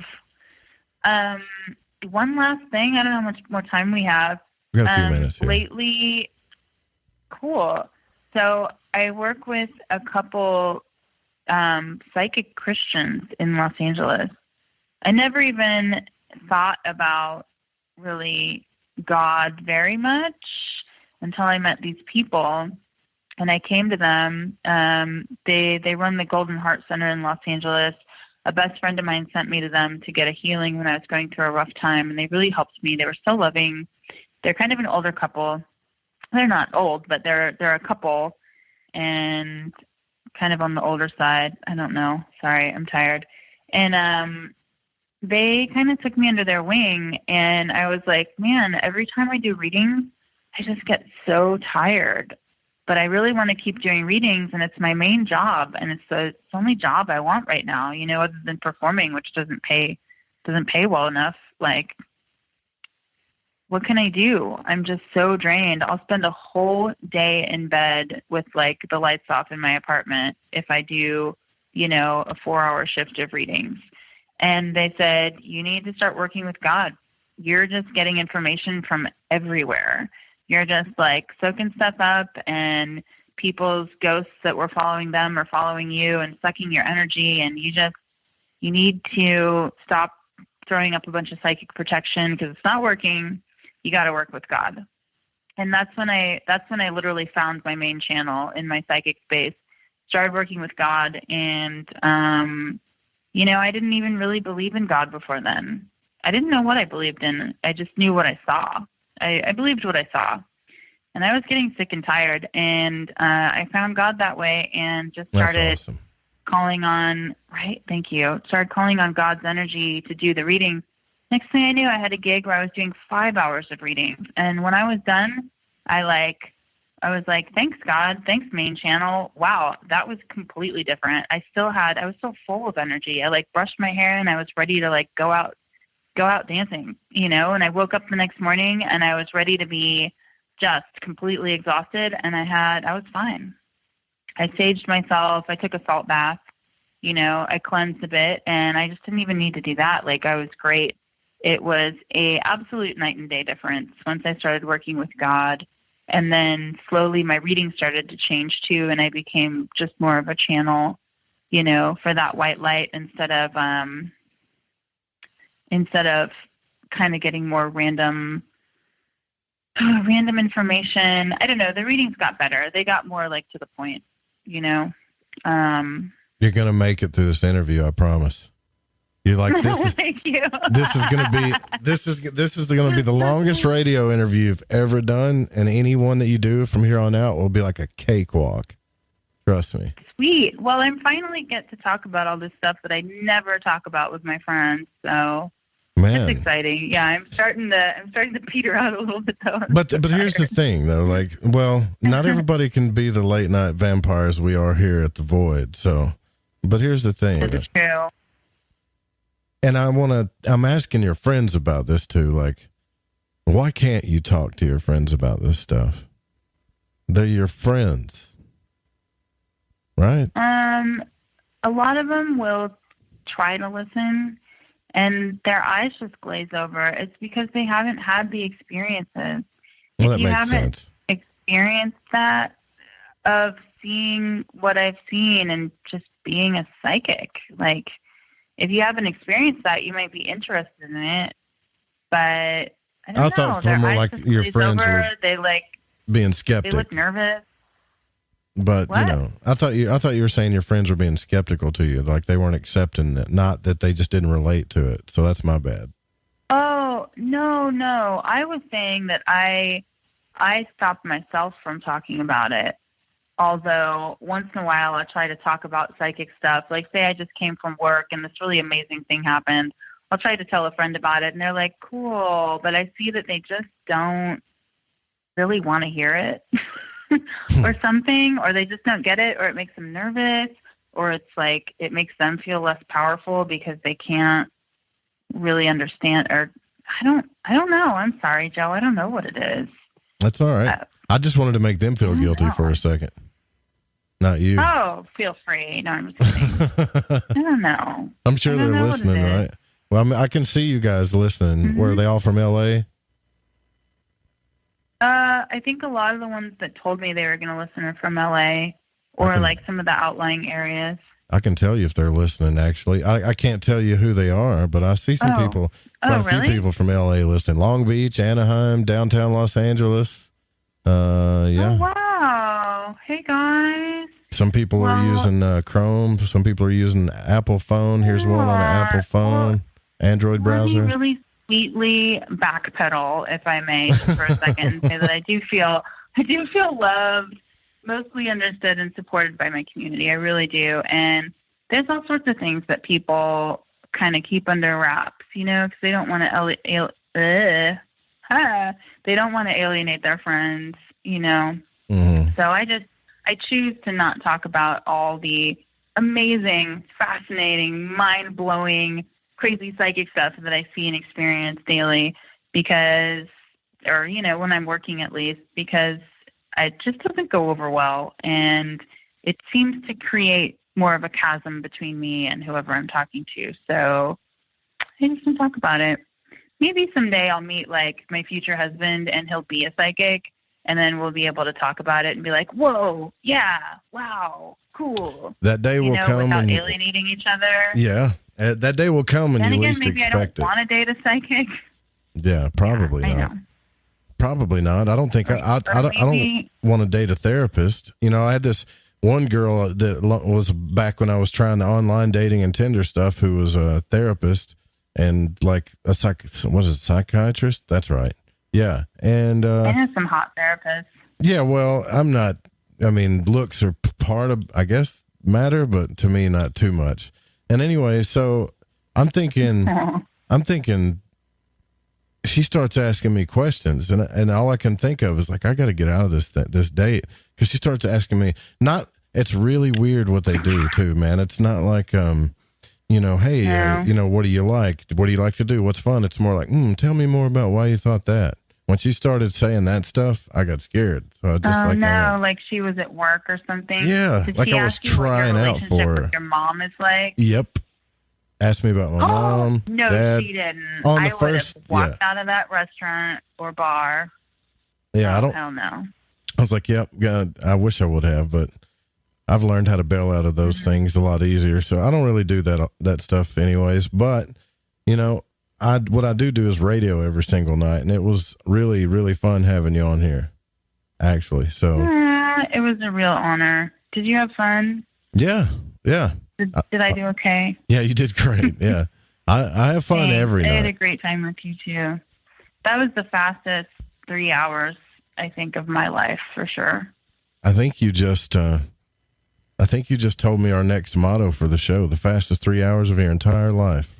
Right here in Lighting the Void. 3 hours of your entire life on Lighting the Void.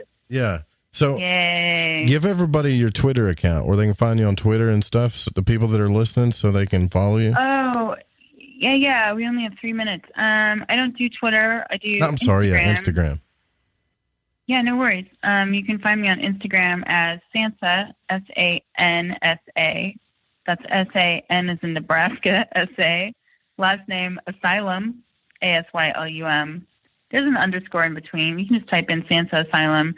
I'm out of event work, which means I'm basically pretty unemployed right now. So I'm totally taking phone reading appointments. Normally my phone readings are kind of pricey, but I'm working with people's budgets because everybody's unemployed right now. So shoot me a message on Instagram, add me and say hi. You don't have to schedule a reading. Just say hi. You don't even have to add me. Just say hi.